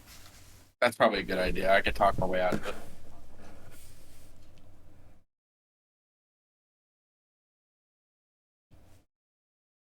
I am back.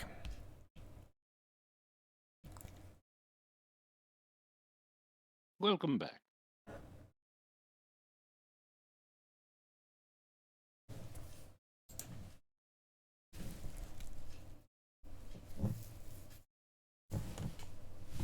So I need direction. We're going in our original plan area. Yeah. Okay. Stay the course. So we're going still here, right? The square.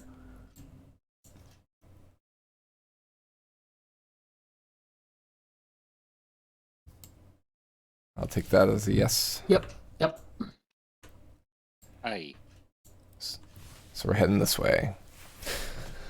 All right. So looking out across the plain, during the daytime, everyone's easily able to see most of the plain in every direction. That's kind of a good news for you since most of these creatures seem to be quite large. You're able to kind of anticipate where you need to go to kind of go in directions away from them. If that's the plan, unless you want to actually interact with them. Zippo, for example. I know he's expressed that desire a couple times. I guess this is a good time to ask what since we're getting into the plains and things like that, what is your intentions for travel at this point? I know the direction you're headed, but like, what are your purposes? What do you want to do to travel this way? I know you're on foot. Are you going into the grass? Are you going to stay out of the grass? Are you going to avoid creatures? Are you going to not alter your path because of creatures? Give me kind of some deets. We're looking for signs of civilization. I think it's probably reasonable to say that we aren't interested in messing with wild animals. but if something looks intelligent and not dangerous to us, or at least potentially friendly to us, we would probably want to go investigate. Is Okay. Zippo's everybody saying hi to Um, every animal, all of them. Every animal we pass or see, Zippo's going to wave to it. And he's also like holding that dwarf, or not, well, we know, like, out of character, we assume it's dwarvish. In character, the statue with the beard. And Zippo would be rubbing its beard because he thinks it still means good luck, and he'll just be looking to the sky for dragons. okay. He'll also be whispering to Bruno, like, yeah, when we meet the dragon, you can finally show your true dragon form. I'll be right back. I gotta get Benji. He's doing stuff. So discuss amongst yourselves. I'll be right back. Cats do be like that sometimes. Avoid the bitey things while trying to find the flyy things. Yes. I think that's the strat. I think there may be some significant overlap between the bitey things and the fly things, but we'll do what we can. Keep an eye out for any items of interest. What's that? Oh, that's any item that is interesting. Bad. And I love you. But bad.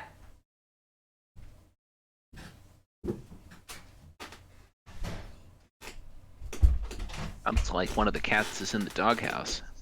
Oh.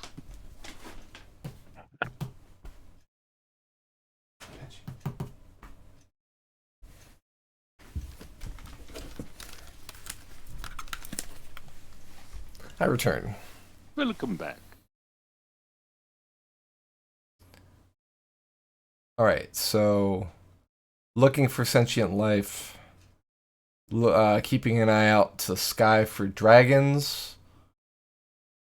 Zippo's waving at all kinds of creatures, but not going toward them. Yeah. Unless, like, one, like, Anything starts else? approaching him first, then he'll, Mm-hmm. reciprocate with his hand to try to pet it. Sure. Okay.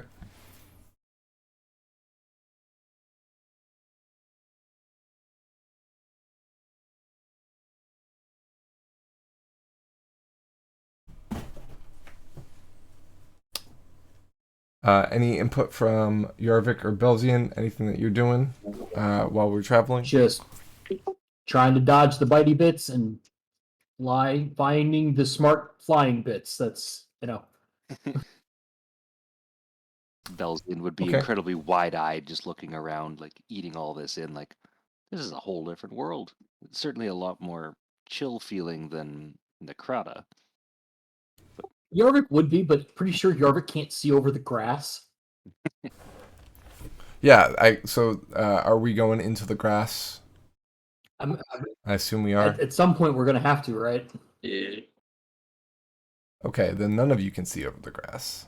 It's very tall grass. Mm-hmm. Maybe if Zippo got on Ulrich's shoulders. Maybe I could get on someone's shoulders. Roger? You should get on Let's Zippo's just, shoulders. get a really long Let's get a really long trench coat and be have you ever heard the saying 3 kobolds in a trench coat? No offense, Zippo. I think this could work. The grass won't recognize us. Yeah. I mean, if the grass is taller than our tallest member, then tactically it's not a good choice. Like we can't do that. We've got to continue along the tree line, try to get to the coast, and then work our way up because we can't fight. You can't see. It would be terrible. We can't. I didn't realize the grass was that tall. We can't do that. There are like natural like patches and paths through the grass that either have been utilized by creatures. They kind of interweave through the grass. So you could probably stick to those and make general that direction. But you are going to have lower visibility within the plains. We already have You're, low you visibility Go ahead. in the forests. The fact that we can't see well in the plains is going to mean that other things can't see well either, unless they're much taller than us, Or if they have grass vision. Well, or if they have grass vision. they are larger creatures, but here in the forest, at least we have some kind of advantage in that we're small and we can move amongst the trees, or at least on the edge of the forest here, and still have some visibility. Out in no man's land, with the inability to see anything that flies or is above the grass, just does have a huge advantage on us. I didn't realize the grass was like 6 feet tall. Honestly, I think flying things probably have less of an advantage because we can hide more easily in tall grass than we can in short grass.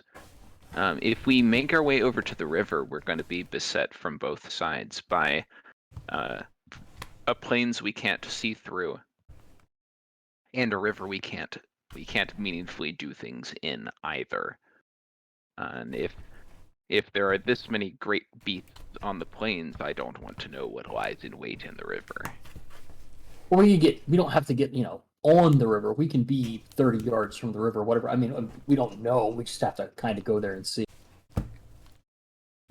But if we take animal trails, we're also far more likely to run into animals that made those trails, and we don't know what all those animals are.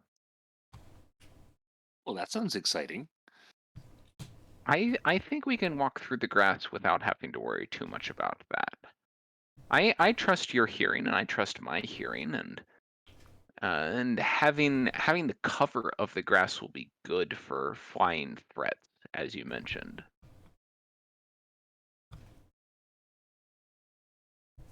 I recognize your concerns about visibility in the grass, but I do think this is the way to go. Right. I guess we go across the grass. And we're still heading here, right? Yep. I think so. Yeah. Okay. Cool. All right. You dove into the grass in a meandering fashion. Are you trudging straight through, or are you sticking to the pathways? Making your own path or following a path?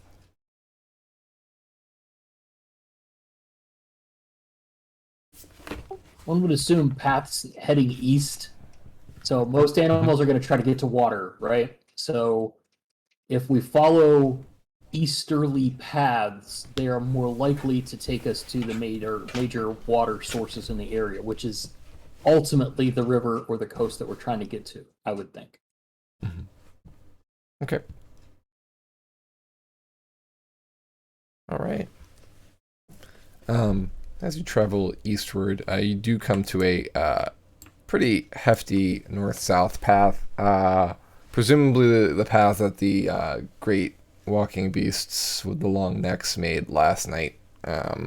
Seems about the area that they were in.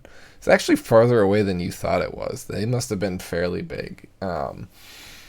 Like, you hate to think what you'd look like next to one of their legs. They might not even feel you if they stepped on you. And you continue on. So for the first half of the day, I'd like a d20 roll, please. The reason we're having so many d20 rolls is because this is a little bit more 17. fertile territory. So there's more chances of encountering things. Oh wow, we got... Okay, so there's a 17, and then Yarvik rolled an 18. Okay, so that'll be both halves of the day. Thank you. Okay.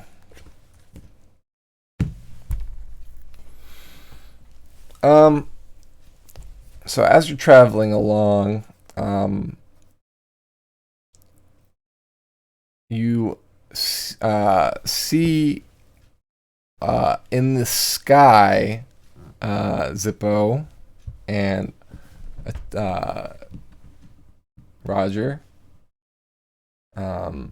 a pair of flying creatures flying high in the sky. They look to have bat-like wings, and they seem to be flying in a northwesterly direction. Oh. They're out about here in the sky.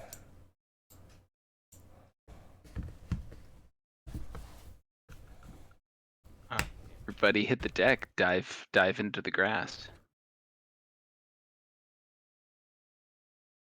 Yeah, that seems like a sound plan of action.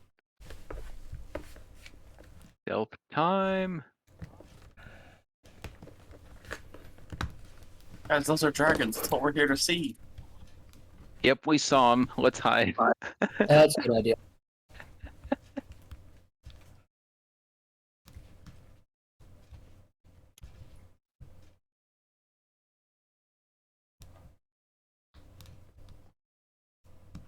Jaeger, being that you're a small creature in thick grass, actually everybody can roll with advantage here.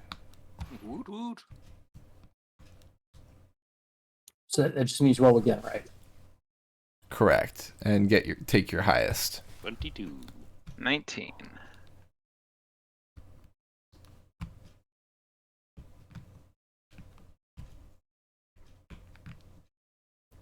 Okay. Zippo's not trying The to hide. paradox- He's pretty confident that they're dragons. Okay, so Zippo, you're looking at them. They don't. So they have the telltale signs of the dragons of legend. They have arms, legs, a long tail, a long neck, a third set of limbs that end in two bat-like wings. They don't seem to be scanning. They seem to be flying in a straight line northwest of you. They're not looking around, and they're not like sweeping the area looking for things. They glimmer in the sunlight. Oh. I'm so excited. The excitement is like uncontrollable for him. He's just clapping his hands. So excited. Yo, Zippo, get down. What you doing? Those are what we're here to meet. That's like the whole point of us coming here. I mean, maybe, yeah, but what if they don't know that yet? I mean, you think they're gonna be more likely to talk to us if they see us in the wild, or if we just roll up on one of their villages when they don't know our intentions? I like the second option. The second one's worse. No. If I was in a village and strange people who I've never met before randomly wander up to the village, I'm gonna be on guard. If I'm walking through a wilderness and people just so happen to be in said wilderness, because you can travel in wilderness, I'm not gonna be as on guard. In the village, we can submit to the rule of law here and plead our case in case the dragons are hostile. In the wilderness, they will just eat us. I would submit that we are in the wilderness traveling, and we're pretty on guard. They're not even looking over here anyway.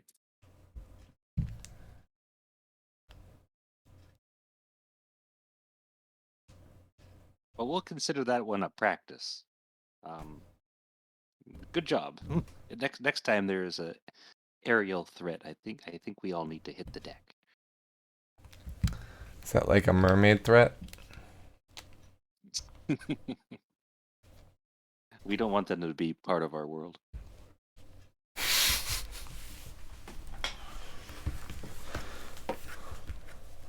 Alright, the dragons continue flying off in that direction. They don't seem to notice you, Zippo. Or any of the party for that matter. They fly out of sight. Can we note which direction they went? Yep, in the northeast or northwest direction.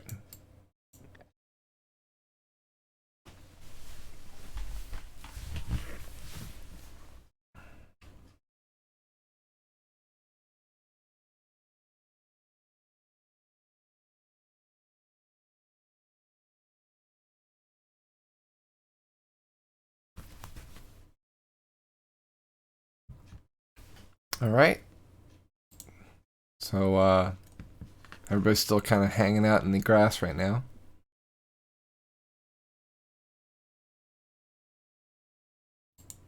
So we just get up and keep moving, right? Like this is just gonna keep happening. This is just gonna be the path of travel, right? Yeah. Does this ultimately change our bearing, or are we gonna keep going towards this water? But do we want to follow the dragons, or do we want to go to the water and then follow the dragons? Because we're still going northwest. We're going from the way they were coming away from, so they had to be coming from something. I wonder what they were doing over there.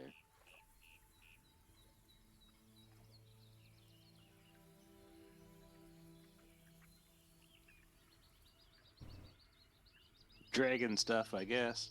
Let's go. Tally ho.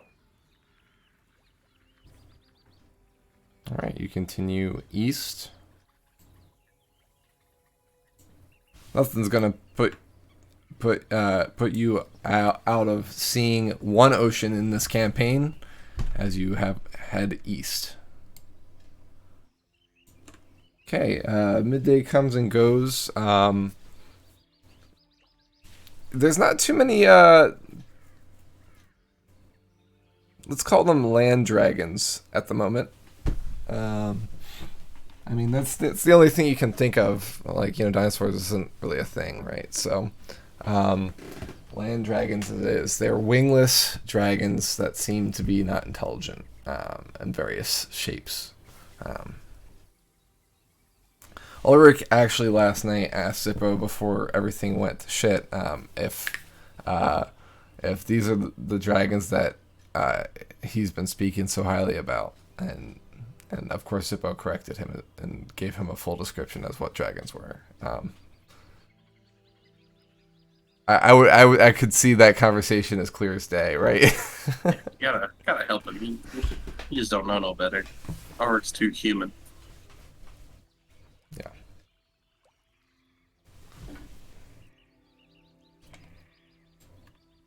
All right.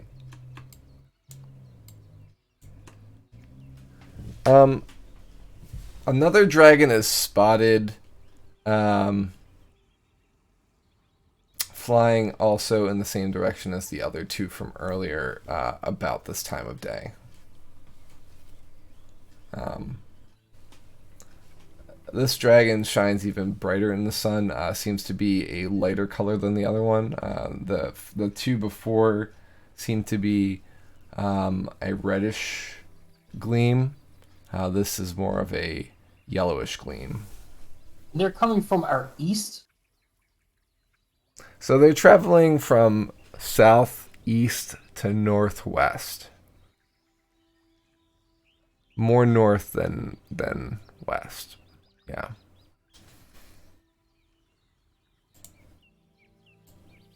Something like, let's not snap. Something like, so you see them about here, traveling this direction. So it sounds like they're beginning to establish a pattern. So since we seem to be way closer to where they are originating than to where they're going, I think Belzian kind of hit on it, or Roger, I forget who it was. Maybe we should go see where they're coming from. Sure, yeah, let's go take a look. Yeah. We're just gonna go in an easterly way, or like southeasterly. Well, let's go east until we see another flight, and then we can kind of get a little bit of a bearing. That's a great idea. All right.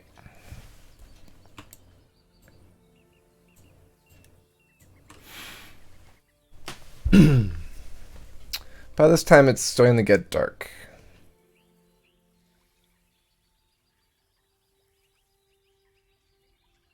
I moved you a little bit further, so. Let us go.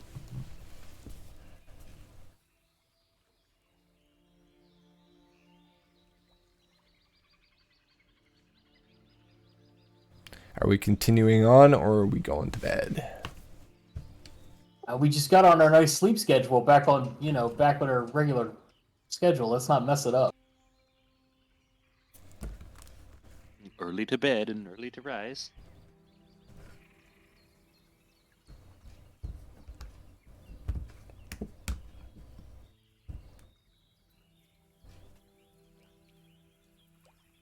Okay.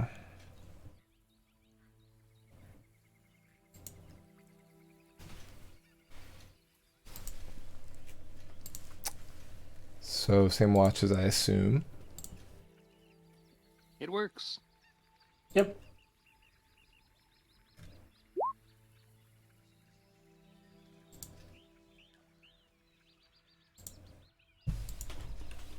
Okay, Roger.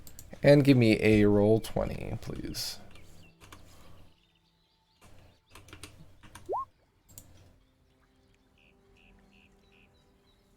Okay. Good to know.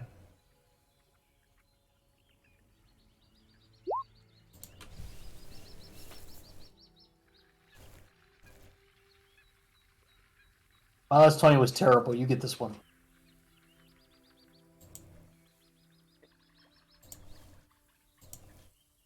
Any news from the first watch? I'm working on it. Huh. Interesting. Okay.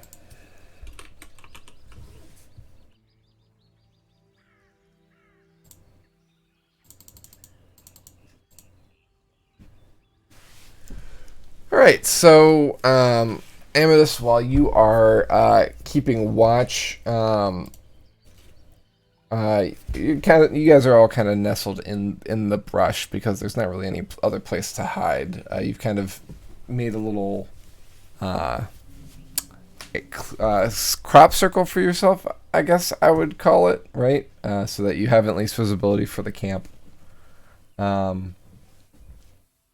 The moon's one is showing a sliver of itself again, so it seems like the new moon occurrence is no more. It's just one that's still a new moon, and the other is starting to wax.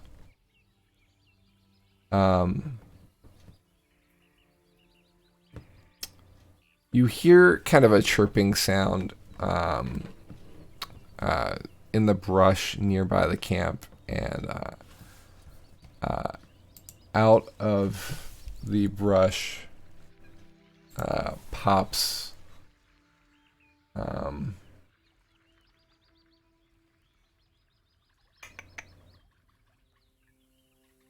gonna have to snip this because I don't like the way the rest of the body looks on it.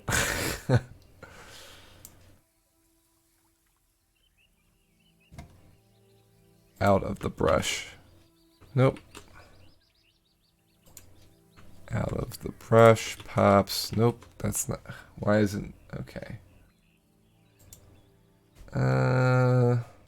Let's try and get a different.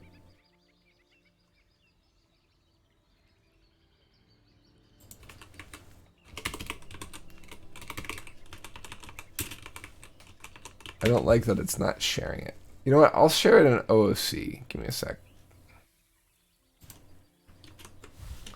There you go.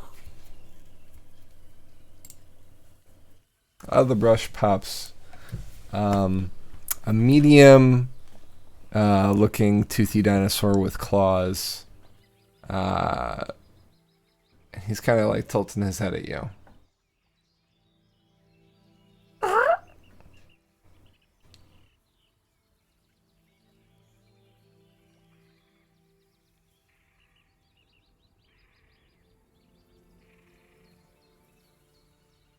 What do you do? You're muted if you're talking, Roger. Oh, sorry. Can you give me his description again?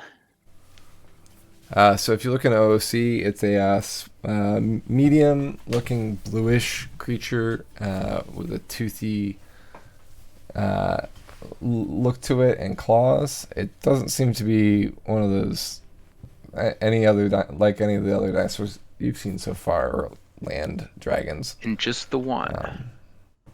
Just the one. It's making a chirping sound and tilting its head at you. Curiously. I'll draw my sword.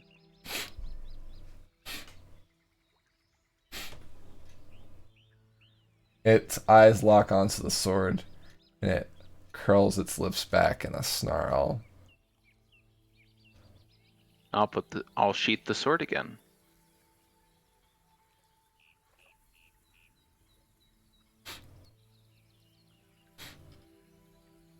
It licks its lips as it's looking at you. From the brush around you, you hear chirps off in several other directions, east, north, and west of you. I'll shout and wake up the party. Okay. Let's roll initiative. Ahoy! What is that? Oh, you gotta be kidding me. My fucking die rolls are terrible. Rolling that 20. Look at me and Jaeger rolling that 20. Best friends for life. That's right. Why do you guys on the fucking roll menu. dice? How many chirps did I hear off in the distance? At least 4, but they kind of mingled together, so you're not exactly sure. Okay. How big is our clearing?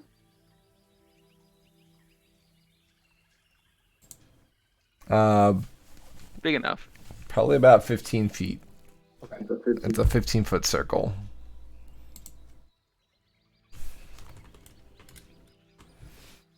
This should do for our purposes.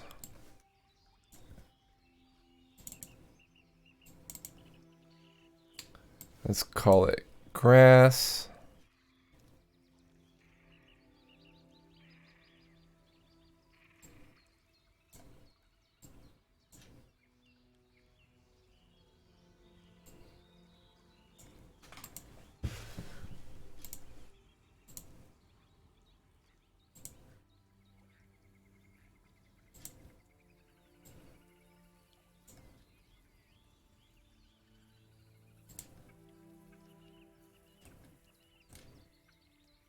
Okay. Gotta drop the party in.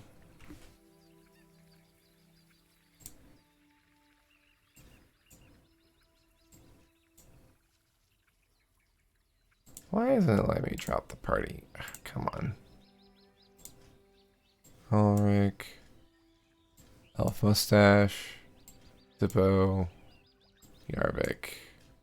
Belzian. There's only one person that didn't save their character as a...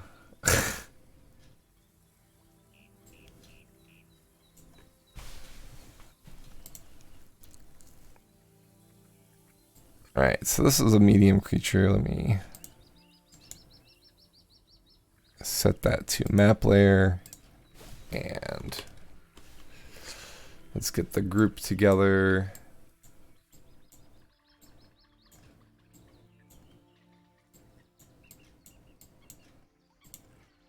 Something like that work. Actually, you've been traveling this way, so it would have been like this. Alright, so the area around you is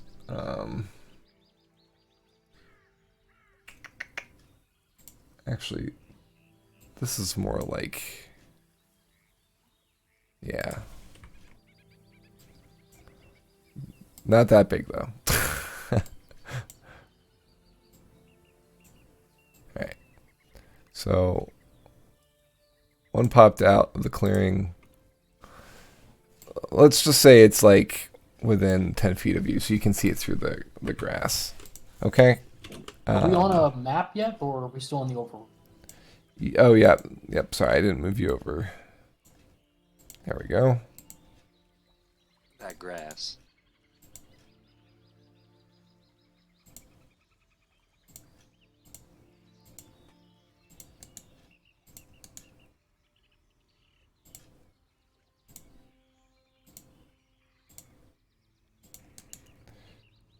doing a little bit more work to create this than I meant to, so I apologize for that.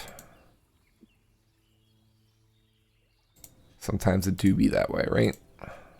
It do.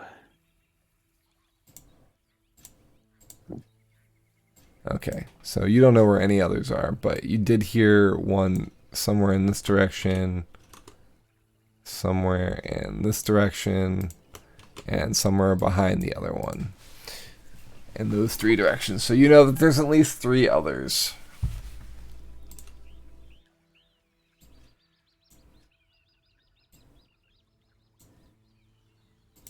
That's funny.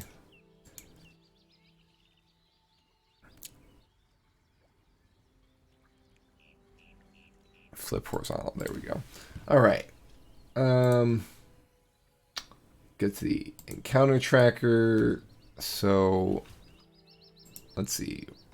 Roger, what did you roll? 12. 12. Yarvik was a 25. Elzian 18. Zippo 24. We just woke up and we're ready. All right, For cool. I rolled a cool. All right. So we're starting combat with basically Amadeus waking up the group because the creature kind of is looking at him seemingly hungrily. just standing there. So Medicine. you're up here. Yeah. Like, all right, everybody get up. And I guess if it's my turn. It's Yarvik's to start. He kind of shoots up.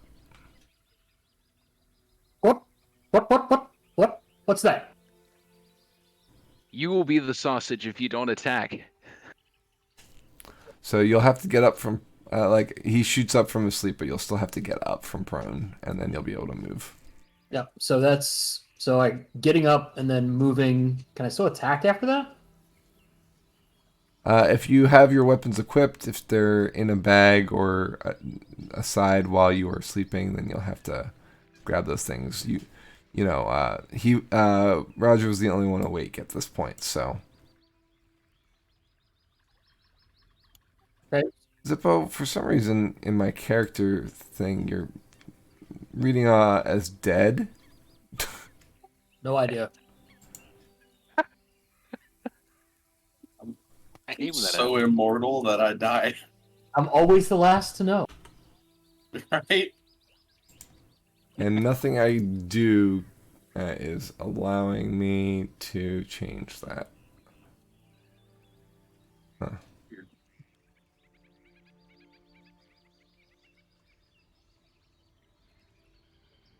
Yarvik assures you that he is very much not dead. He also Okay, well, anyway.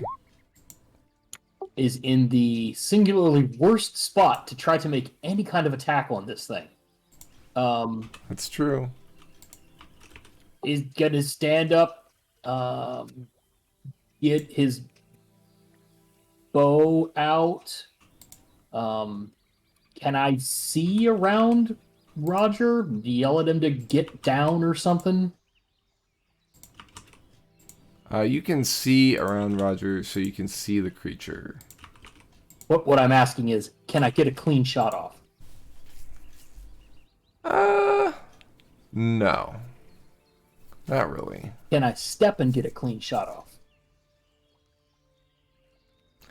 You've kind of got party members in the way, but you could like move through them to here, for example. They're all still down.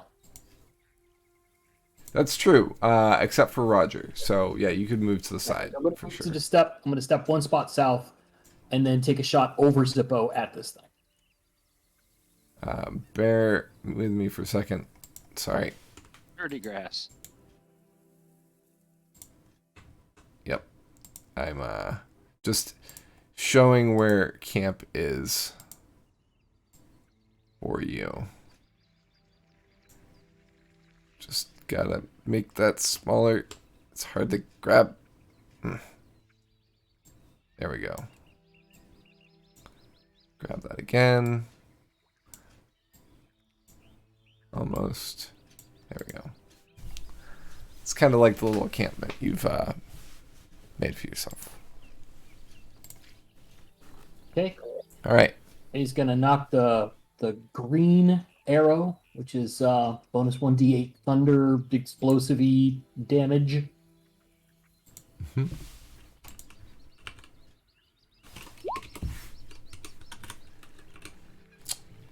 Okay. That's a hit.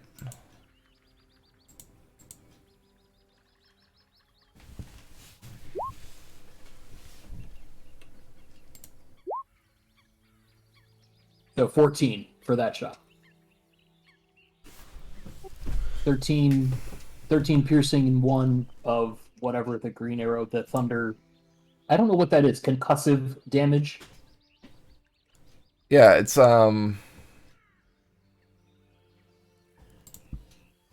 it is so green is sonic damage. Okay, thank you. Sonic damage.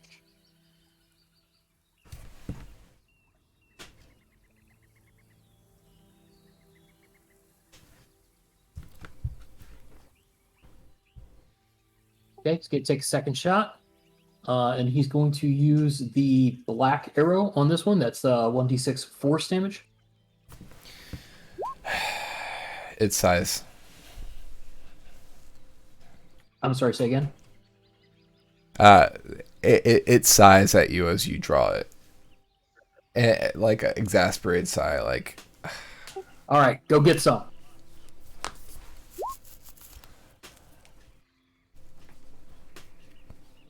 I wish I was being fired by an elf as it flies away. So 8 plus 5. All right, that's a hit and 8 plus 5. The target goes down. The booming sound echoes across the field. And then as both arrows appear back in his hands, yeah, boys! The black one's continuing to mutter to itself as it returns to you. Next is Zippo. And just to confirm, we can't see any of these ones. Correct. Those are just areas where you heard, where Roger heard. And for that matter, you didn't hear that. Gotcha. So. Okay. Gotcha. Zippo's just going to, since we're still kind of in like a fighty mode, Zippo is going to. What's the best option here?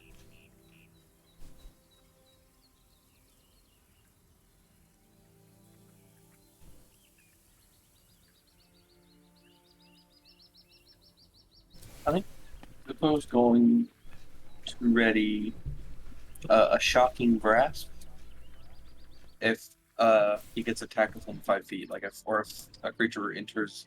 Yeah, if a creature comes within 5 feet of him, either to attack him or he just within his reach, he's going to shock grasp him. Okay. You can ready actions, all right? I'm not like okay. Yeah. Okay. You're preparing a specific action. If something else happens, you're ready to do that thing. You've wasted your turn. Gotcha. It only activates if those conditions apply. Yeah. That is Zippo's turn. Okay. Belzian. I would like to use half my movement to stand up, Okay. which would be 22 and a half. Round up or round down to 20 or 25? What do you figure? Around up. 25. Is the grass? This is the same grass we've been walking through all day, so it's. Yeah. You can't see that creature. Or that one. I don't know where to go. They're everywhere. No creatures. There are no creatures visible at the moment. Oh, I just remembered. Talking is Brindle a would free be at our action. camp as well. Roger, where are they? Let them at me. Yeah. Let me at them.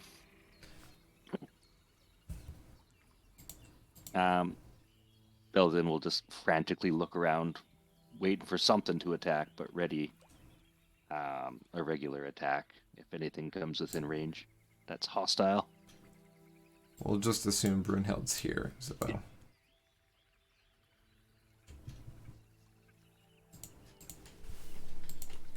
Ooh, and I still have a Okay. bonus action, I believe. Mm-hmm. Time to strike up that patient defense.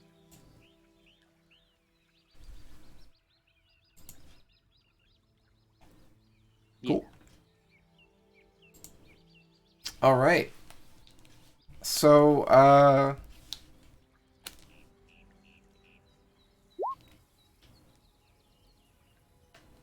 the enemy's turn comes and goes. Roger. And we don't see or hear any of them. No. So presumably they all stood still. That chirping sound that you were hearing fell silent as soon as that sonic blast went off from Yarvik.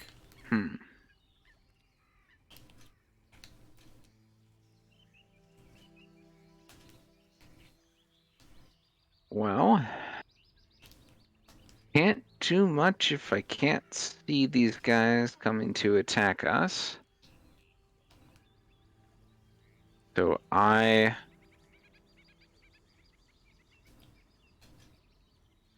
will stay over here on this side to better protect Zippo. And ready in action to attack. Anything that gets close enough for me to see it. Okay. Ulrich does the same. He gets up, arms himself, and actually, instead of ready as an action, he does defensive. If he gets attacked, it'll be harder to hit. Dodge, I should say. Jorvik. I think said that there was one to the east of us, or at least he heard one to the east. So he's just going to kind of turn to the east, keep his eyes peeled, ready in action for an attack as soon as something appears. He'll be ready to go with. I can use the bonus action and I can use the blue arrow. So he'll ready the blue arrow, which is I believe lightning, but it's like a channeled thing.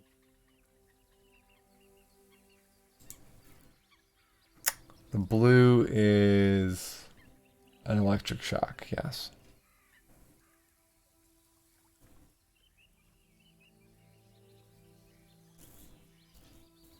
That's it. We can't do anything else right now. Okay.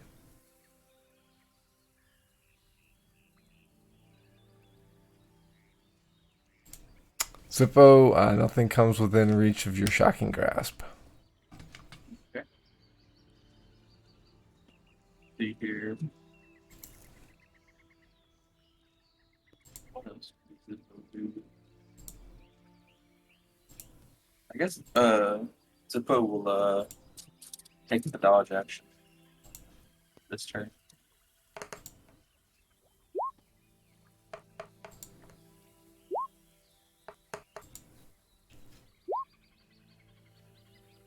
Okay.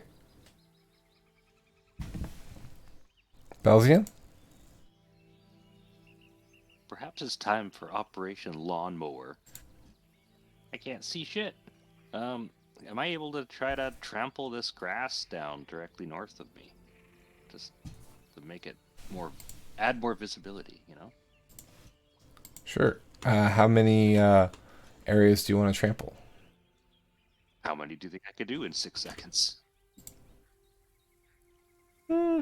I guess you could attack one square. Okay, I get 2 attacks. Do you think I could take Yep. out 2?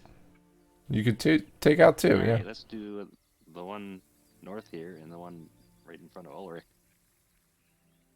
Okay. I'm not even going to make you roll. You trample those 2 spots. Trampling and advancing, and that's my turn. It's like Dig Dug. Yeah. Even even it has dinosaurs.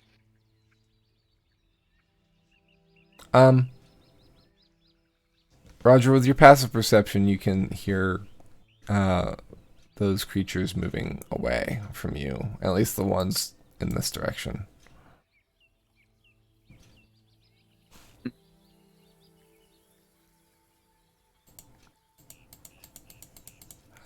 Your turn.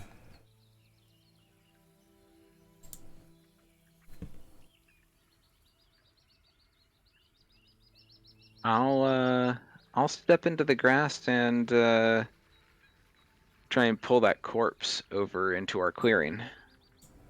Okay. You pull it in. All right. Looks like everybody else has the watching out for more dudes taken care of. So I'm gonna take a look at this guy. Okay. The creature looks large enough for you to ride. It's big, but still considered a medium beast.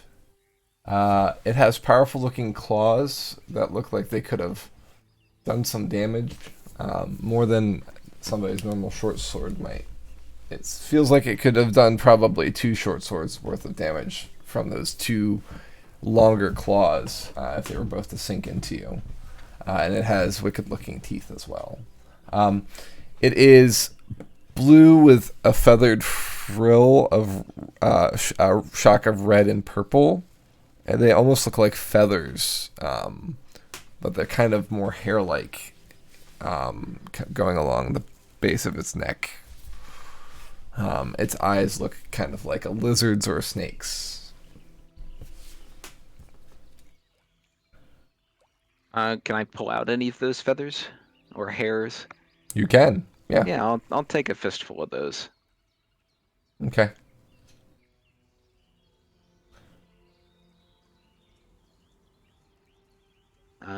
Don't really have a whole lot else to do. If I still have actions left, I'll ready to attack anything that gets in vision. Sure. And I think at this point, I'm going to end combat for now, as nothing attacks you this coming round. Yarvik is going to point out that maybe I never saw that village with the killer cuckoos. Maybe this is what the killer cuckoos look like. Yeah, you never know. What does its feet look like? Is it similar to the tracks we saw in the cave? It's a similar size, yeah. It's about two of Yarvik's feet long by 2 of Yarvik's feet wide. Based on, and I can roll a check for it. Based on what I compare the footprints of the cave to the footprint of this thing, can I tell if they're the same? Yeah, give me a survival. You guess that probably, if not this type of creature, something very similar to it might have been living at that cave at one point. Or at least entered it. Pass that on to the group. I think we got pretty lucky. It'd feel like there was more than one of them, though. Perhaps we scared them off with our might. Or the loud noises. Yeah, but pack hunters rarely give up after the first shot. I'm guessing they'll probably regroup at some point. If they're smart, they won't. They've already lost one. At what point does it become impractical for the wolves, metaphorically, to keep circling here instead of attacking something else where they're less likely to die? For some, life is a series of risks.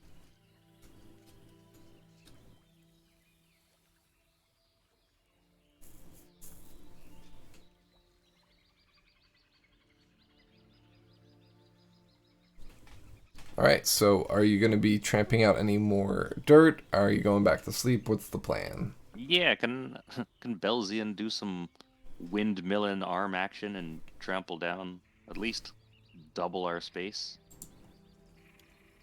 Sure.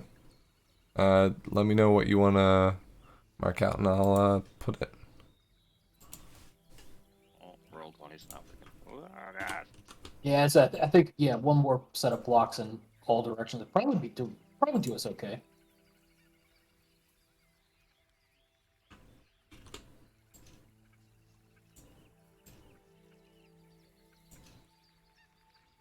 Now, do we leave the body of this creature as a warning, or do we try to cook it? Guess we wouldn't want to be lighting any fires.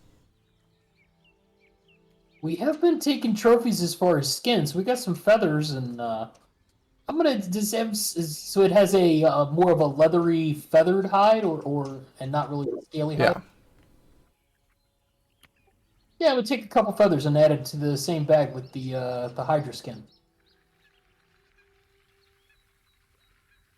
And what bag is the Hydra skin wait, in? and a claw. I want one of the claws. Okay, you can work to try and take one of the claws. Or you could take off the whole foot and do it that way. I don't know. I don't know if I want to lug a whole foot around. I don't want to poke myself. Just one claw, I think. Okay. One of the toes or the base of the foot?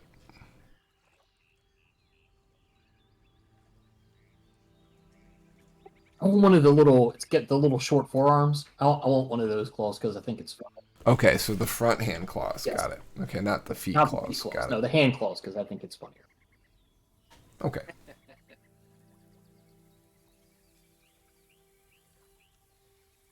Yeah, these ones are a lot smaller.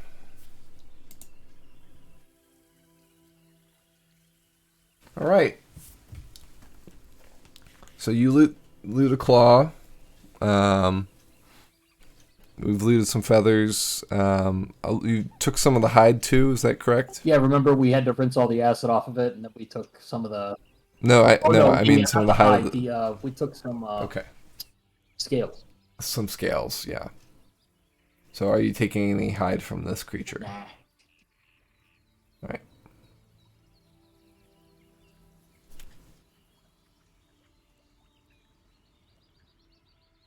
Well, shall we return to our rest? It's probably about time for second watch, right? Yeah, I probably. mean, Yarvik's already up. He's not going to get any sleep. I was hoping there'd be more to fight. I could have stayed asleep all through it. As opposed to saying that, he'll start curling back up next to Brunhild. The dead dinosaur.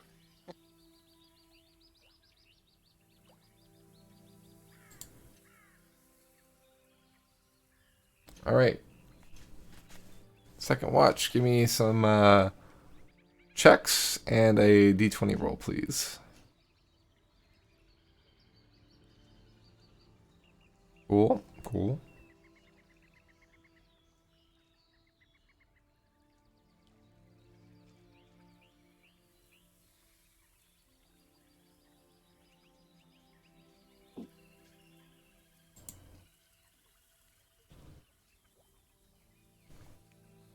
Okay.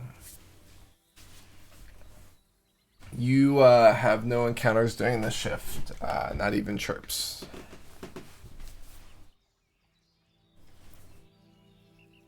I guess they don't want to come back. My arrow of power, both arrows actually. I'm pretty impressed with those guys. They do a pretty good job. Yeah, so what is up with those arrows? You know, I ask that myself every time I knock one. They seem to there's some kind of a magical creature for sure. They kind of have their own personality. I'm getting to know them. I'm getting to figure them out. They like action. They like to be used. Well, that's good. Your mom likes to be used. You hear in your head. See, this is I can't take you guys anywhere. I say this in my head. No, I say that out loud with no context. Well, I'm happy to be here, I guess. Oh no, never mind. No, it's the black one. He's snippy. He's a little snippy. That the arrows talk to you? Well, I mean, yeah. I mean, don't you have like, monk robes or something that I guess. Never mind. I'm just gonna be quiet now. I believe I it's do have called some talk robes, to the but- hand. Sign language.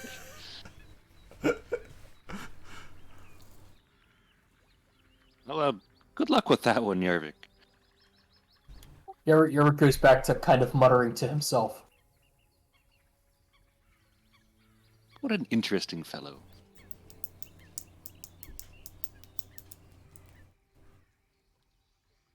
And I think that brings us to third watch. It does. Hey, look at my roll, boy. Whoa.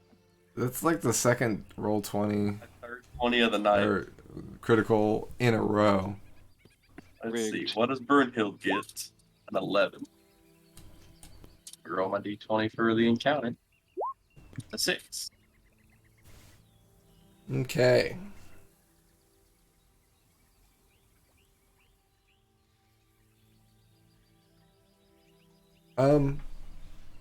Okay, while you're keeping watch,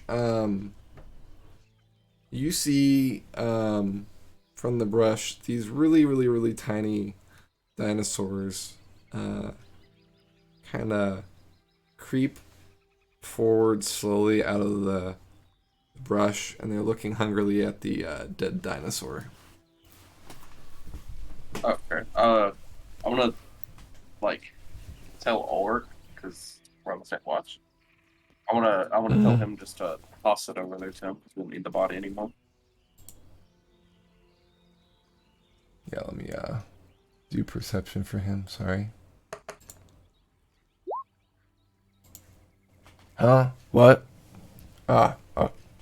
What you want? You want me to do what? Toss that body over in the direction of those little dinosaurs, and I'll point it out to him. Not dinosaurs, creatures. He kind of pushes the body more away from the rest of the group and kind of backs off from them. They don't come out of the brush. They kind of just like stick their head out and then like go back in, and they like kind of pick at the creature, pulling off strips of flesh and then diving back into the grass and eating them, seeming to scavenge.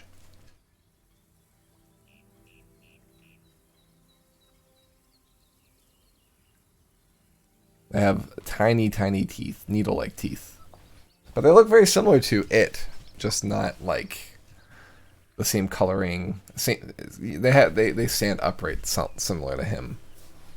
Compies, if you're familiar with dinosaurs. Yeah. Annoying little things in art ever. Mm-hmm. Yeah, Zippo just pepper and hills and keep on watch every so occasionally glancing over to make sure they're not coming towards the party and they're just seeing that. Okay. The more you glance over there, the more you see. There's probably around 20 or so that are picking at this creature and making quick work of one side of it. Eventually, about halfway through your shift, they seem to vanish into the night, leaving still some of the creature left, but it's actually been pulled a little bit more into the grass from their pulling at it, the strips. Nice. All right, and that's what happens during your shift.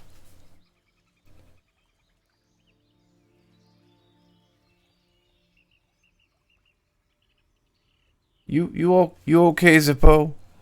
Says Ulrich. Yeah, I'm just ready to meet dragons. Yeah, I think I think we're all a little nervous about that.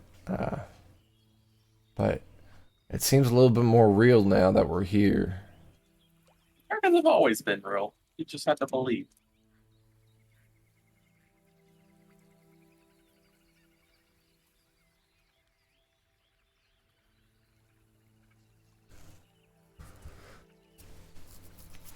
Yeah, I don't know what to say to that. And it's no different than your belief in whatever god you believe in, Orc. Except that dragons are real. Which, I mean, yours could be too. They might be on some other part of the wall we just don't know about yet. Yeah. I suppose so. Yeah. So if you ever get the feeling that you might have to go meet one of them, let me know. We'll just go on a little adventure to go meet them. And that's what I did with dragons, and boom, here we are. All right, little buddy.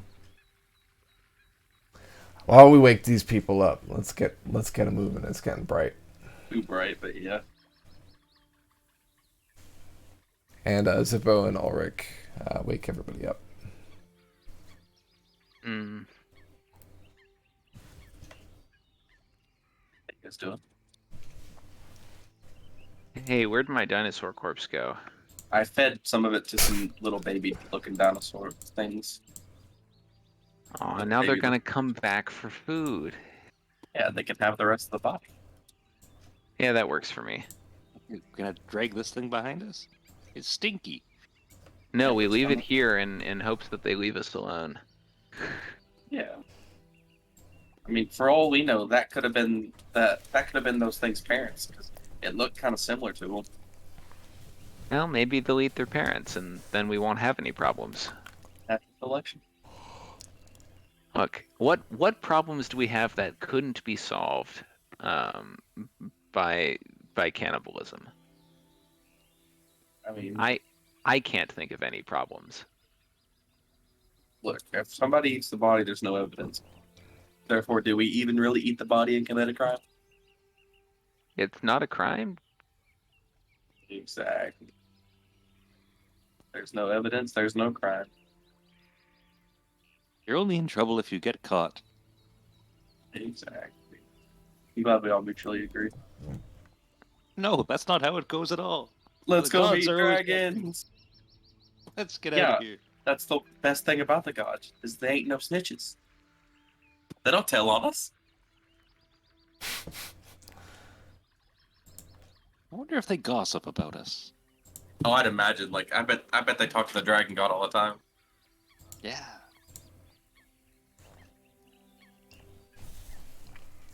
All right, so what's the plan for today, folks? I suppose, like, already raring to go to meet dragons. I believe we were heading to the origin point of where we think those westbound dragons are coming from. So we're going to head east, see the direction they fly, and then try to get a bearing based on that. Okay. You begin heading out east directly then? Yep. Okay. All right. So the land is declining toward the coast. And so you can see in an easterly direction a little bit easier. The plains are still kind of rolling, but you can kind of see off to the south of you what appears to be some sort of well, for lack of a better term, man-made structure. There seems to be at least some sort of fencing that's been constructed to the south. Okay. I think maybe we scope that out. Sounds like a plan to me. Okay, so the fencing seems to expand out in a circle. There's also kind of a dug trench in front of it. So it's kind of like the fencing is more of like an embankment, and the fence is pretty tight knit, almost like a. You remember how I described the barrier walls that were kind of embankments at the Axe Clan fortress, where they used logs to kind of make fences or walls? Guardrails so they don't fall off a cliff. Well, I mean, that would be kind of the idea, except it kind of looked more like army embankment. You know what I mean? Like log wall, like fort walls. Like barricades. Yeah. So this is kind of like that, but they're taller and they seem to have more construction to them. Inside the enclosed area, you do see that there are some more of these giant creatures, particularly the long-necked creatures seem to be behind this structure. You see that there's also structures inside. There seems to be some sort of fire going because there is smoke coming up from one particular building. Each of these buildings looks fairly large in structure.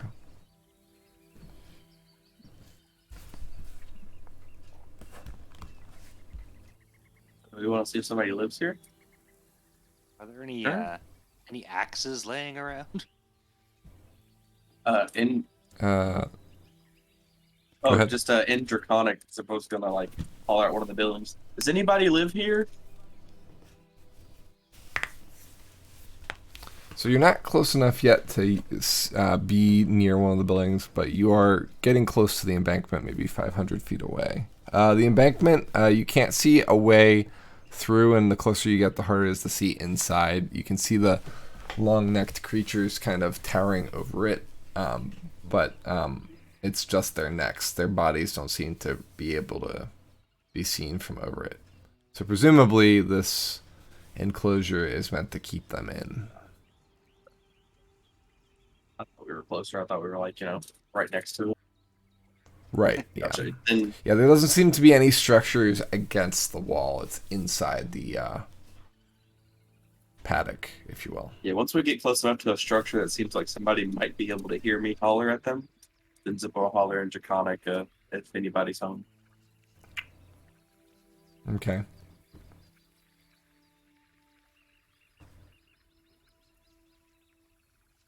You don't seem to get an answer at the moment. And you still don't see an opening or an entrance to the location.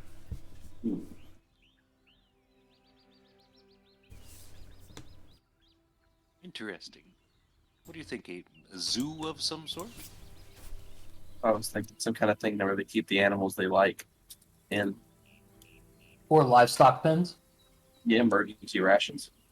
Oh, a farm. I imagine with the dragons we seen the other day, I imagine they eat a pretty good amount. So I imagine one of these large creatures here could probably cover them pretty good. At least a day's meal.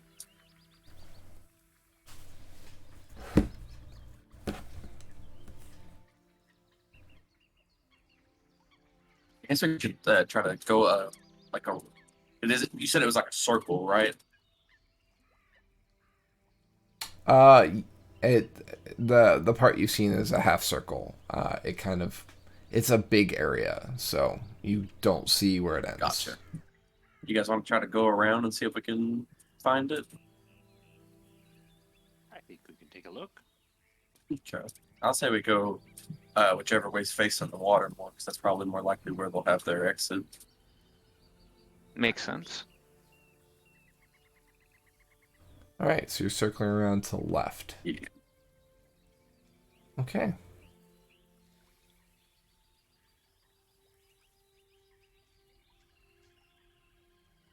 Are you going to be close up to it, or are you giving it a wide berth?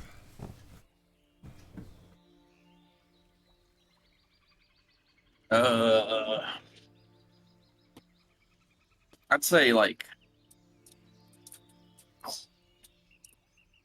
close personally. Not in the trench, but close to it? Yeah, like close enough to where like if like I hear something on the other side or something, I can holler out and they'll be able to hear me. But like not like Okay. close enough to where I'll fall into the trench.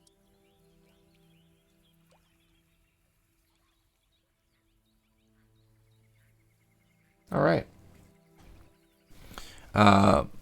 You folks, I'll just add a point of interest sticker. Just need to grab it. That's not what I want, but fine. Yeah, I guess that's fine for now, just to demonstrate the area.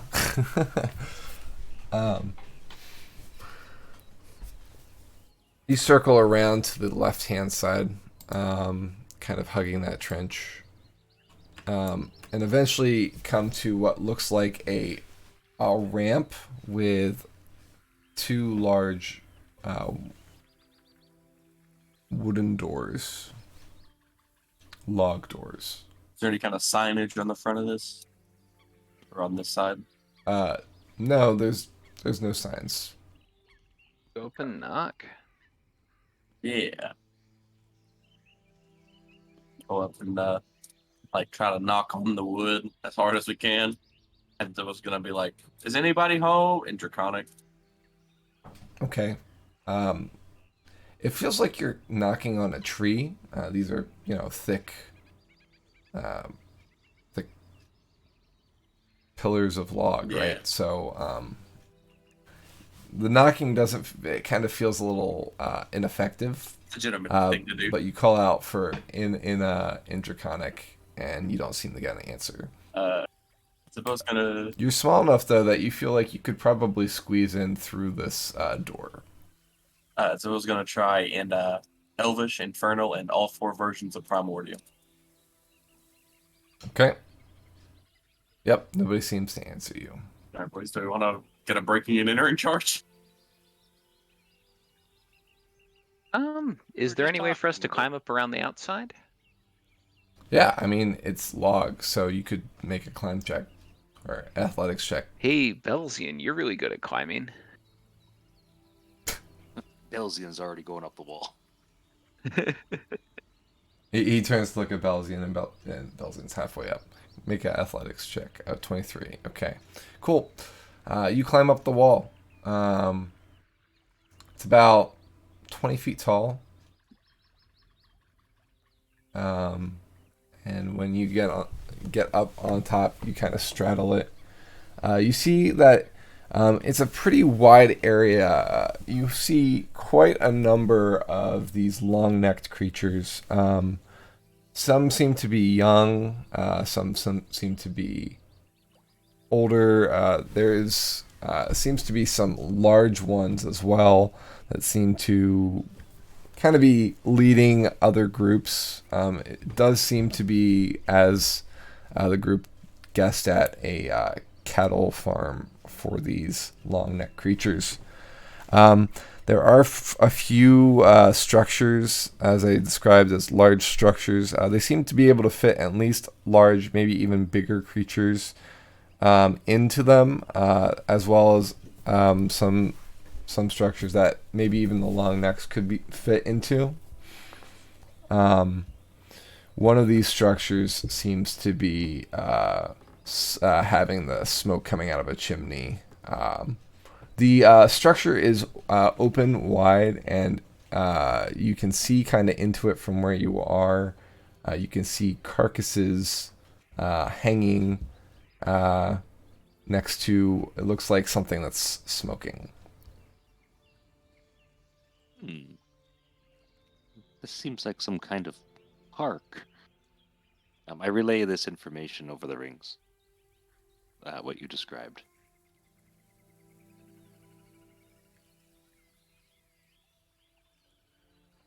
Perhaps some kind of farm or encampment. I don't know. Can I look down the wall and see if there's like a latch for the doors? About halfway up, there seems to be a latch. It's a great plank So for you, it seems like a siege lock. But if it was a larger creature, it would just be a simple latch on a door. It's just really big, so it's like 10 feet up. Yeah. I don't think I'm going to be able to open that. You said the bottom was small enough for Zippo to like go through. Yeah. What size are you? Oh, I'm small. Yeah. I think yeah, you Zippo's can like fit through. max 2 feet tall. Yeah. Yeah, Zippo go through there.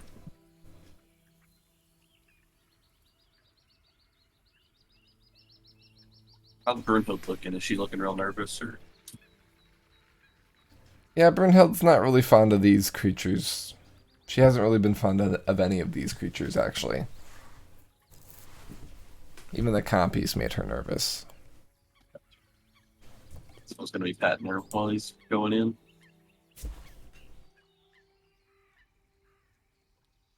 It's gonna be like, well, guys, I guess we have only one choice: to break in and hope he understands our explanation. But whoever's here, if anybody even is here. It looks like there might be somebody tending to the hides and the fire. You would think so. Looking around, did I see anything that resembles a humanoid? No. Maybe Maybe it nobody's would be wise to stay outside until nightfall. Shall we observe this place a bit longer? Sure. Yeah, it's fine. You can come back This- out there. It seems relatively safe, and in the worst case scenario, we can always make our way in, right? Maybe they'll open the doors later.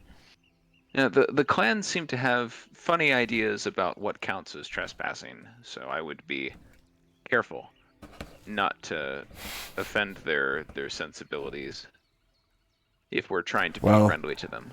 We are indeed guests. I think if we were afraid for trespassing, we probably wouldn't have entered these lands to begin with. If the clans of the east or west have hinted at this for us. Yeah, but there's a difference between camping outside somebody's house and camping inside their bedroom. You know what I mean? Oh yes, I do. I would like to climb back down the wall on the outside. Okay. Yeah, if we're gonna wait on the outside, then Zippo's gonna go back out. There is something else to point out, and that is that this entrance has a sort of road to it that leads east. Do you want to follow this road? Maybe meet up with someone else. The other side of the road leads straight to those structures. That Belzian could observe that road as well.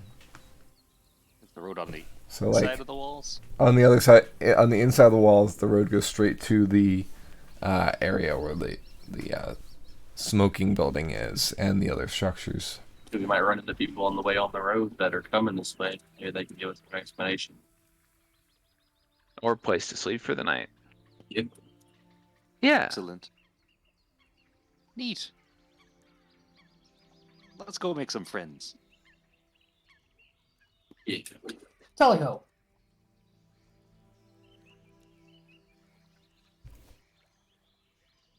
All right. Group follows the road for a portion of the day until you come to the coast. All right, so the ocean stretches out into the distance ahead of you. To the left, you see another mass of land off in the distance. Presumably the other side of the river. This is where the opening is, of course. The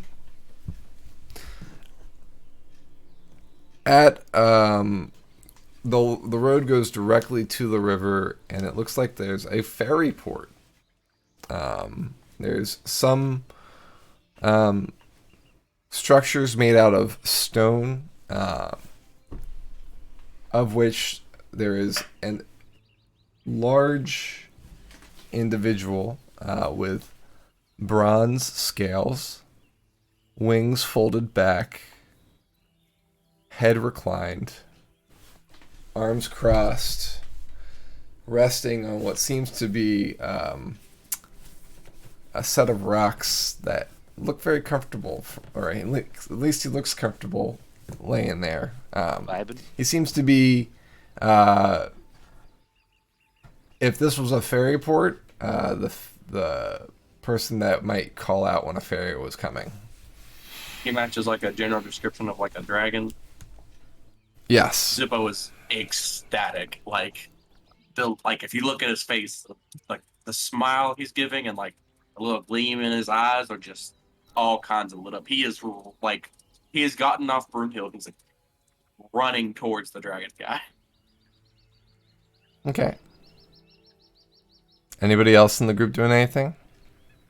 I'm so happy for Zippo. Exactly. I'm gonna say- Everybody's kind of happy for Zippo. I'll wave my hand and say ahoy there before Zippo tackles whoever this is. Okay. Jog briskly after Zippo. The dragon opens one eye, straightens out, uncrosses his arms, and looks at Zippo running up to him, as well as the rest of the group kind of trailing behind. He greets the group in Draconic formally. Zippo, you notice that's a formal greeting. In Draconic bags, it was like, oh my god, a real dragon! I'm so excited! They told me they weren't real! I knew they were! The dragon looks at the group, looks down at Zippo, smiles a toothy grin.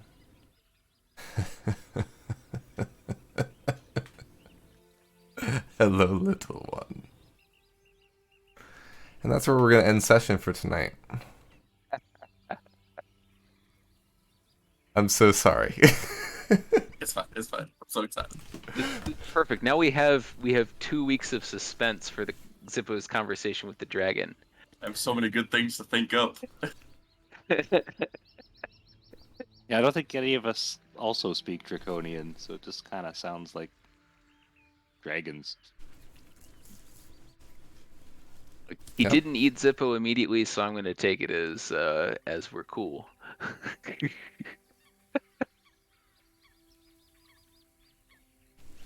I guess so. Very cool. All right. Well, welcome to the Bronze Clan. Hope you enjoy your stay, and we'll see what happens next time. But in the meantime, let's check on next session. So the next session will be February 21st. That is also a Tuesday. Is everybody good for the 21st? Yeah, it should be. Yep, I'm good. Exactly 2 days Cool. after my birthday. Heck yeah. Hey, that's perfect. What perfect timing. Right? Cool. So, We'll get yeah, dragons we for his will, birthday. yeah, dragons for his birthday. I like it. So we'll be back then, everyone. Thanks for joining us out there in Twitchland. If you like what you saw, please drop us a follow in the Discord or a follow on Twitch. I'll put the Discord info in the chat now. Bam. And yeah, we'll see you there. If you have any questions, let us know. But in the meantime, we'll see you later. Have a good night. Be safe. See you in 2 weeks. Bye.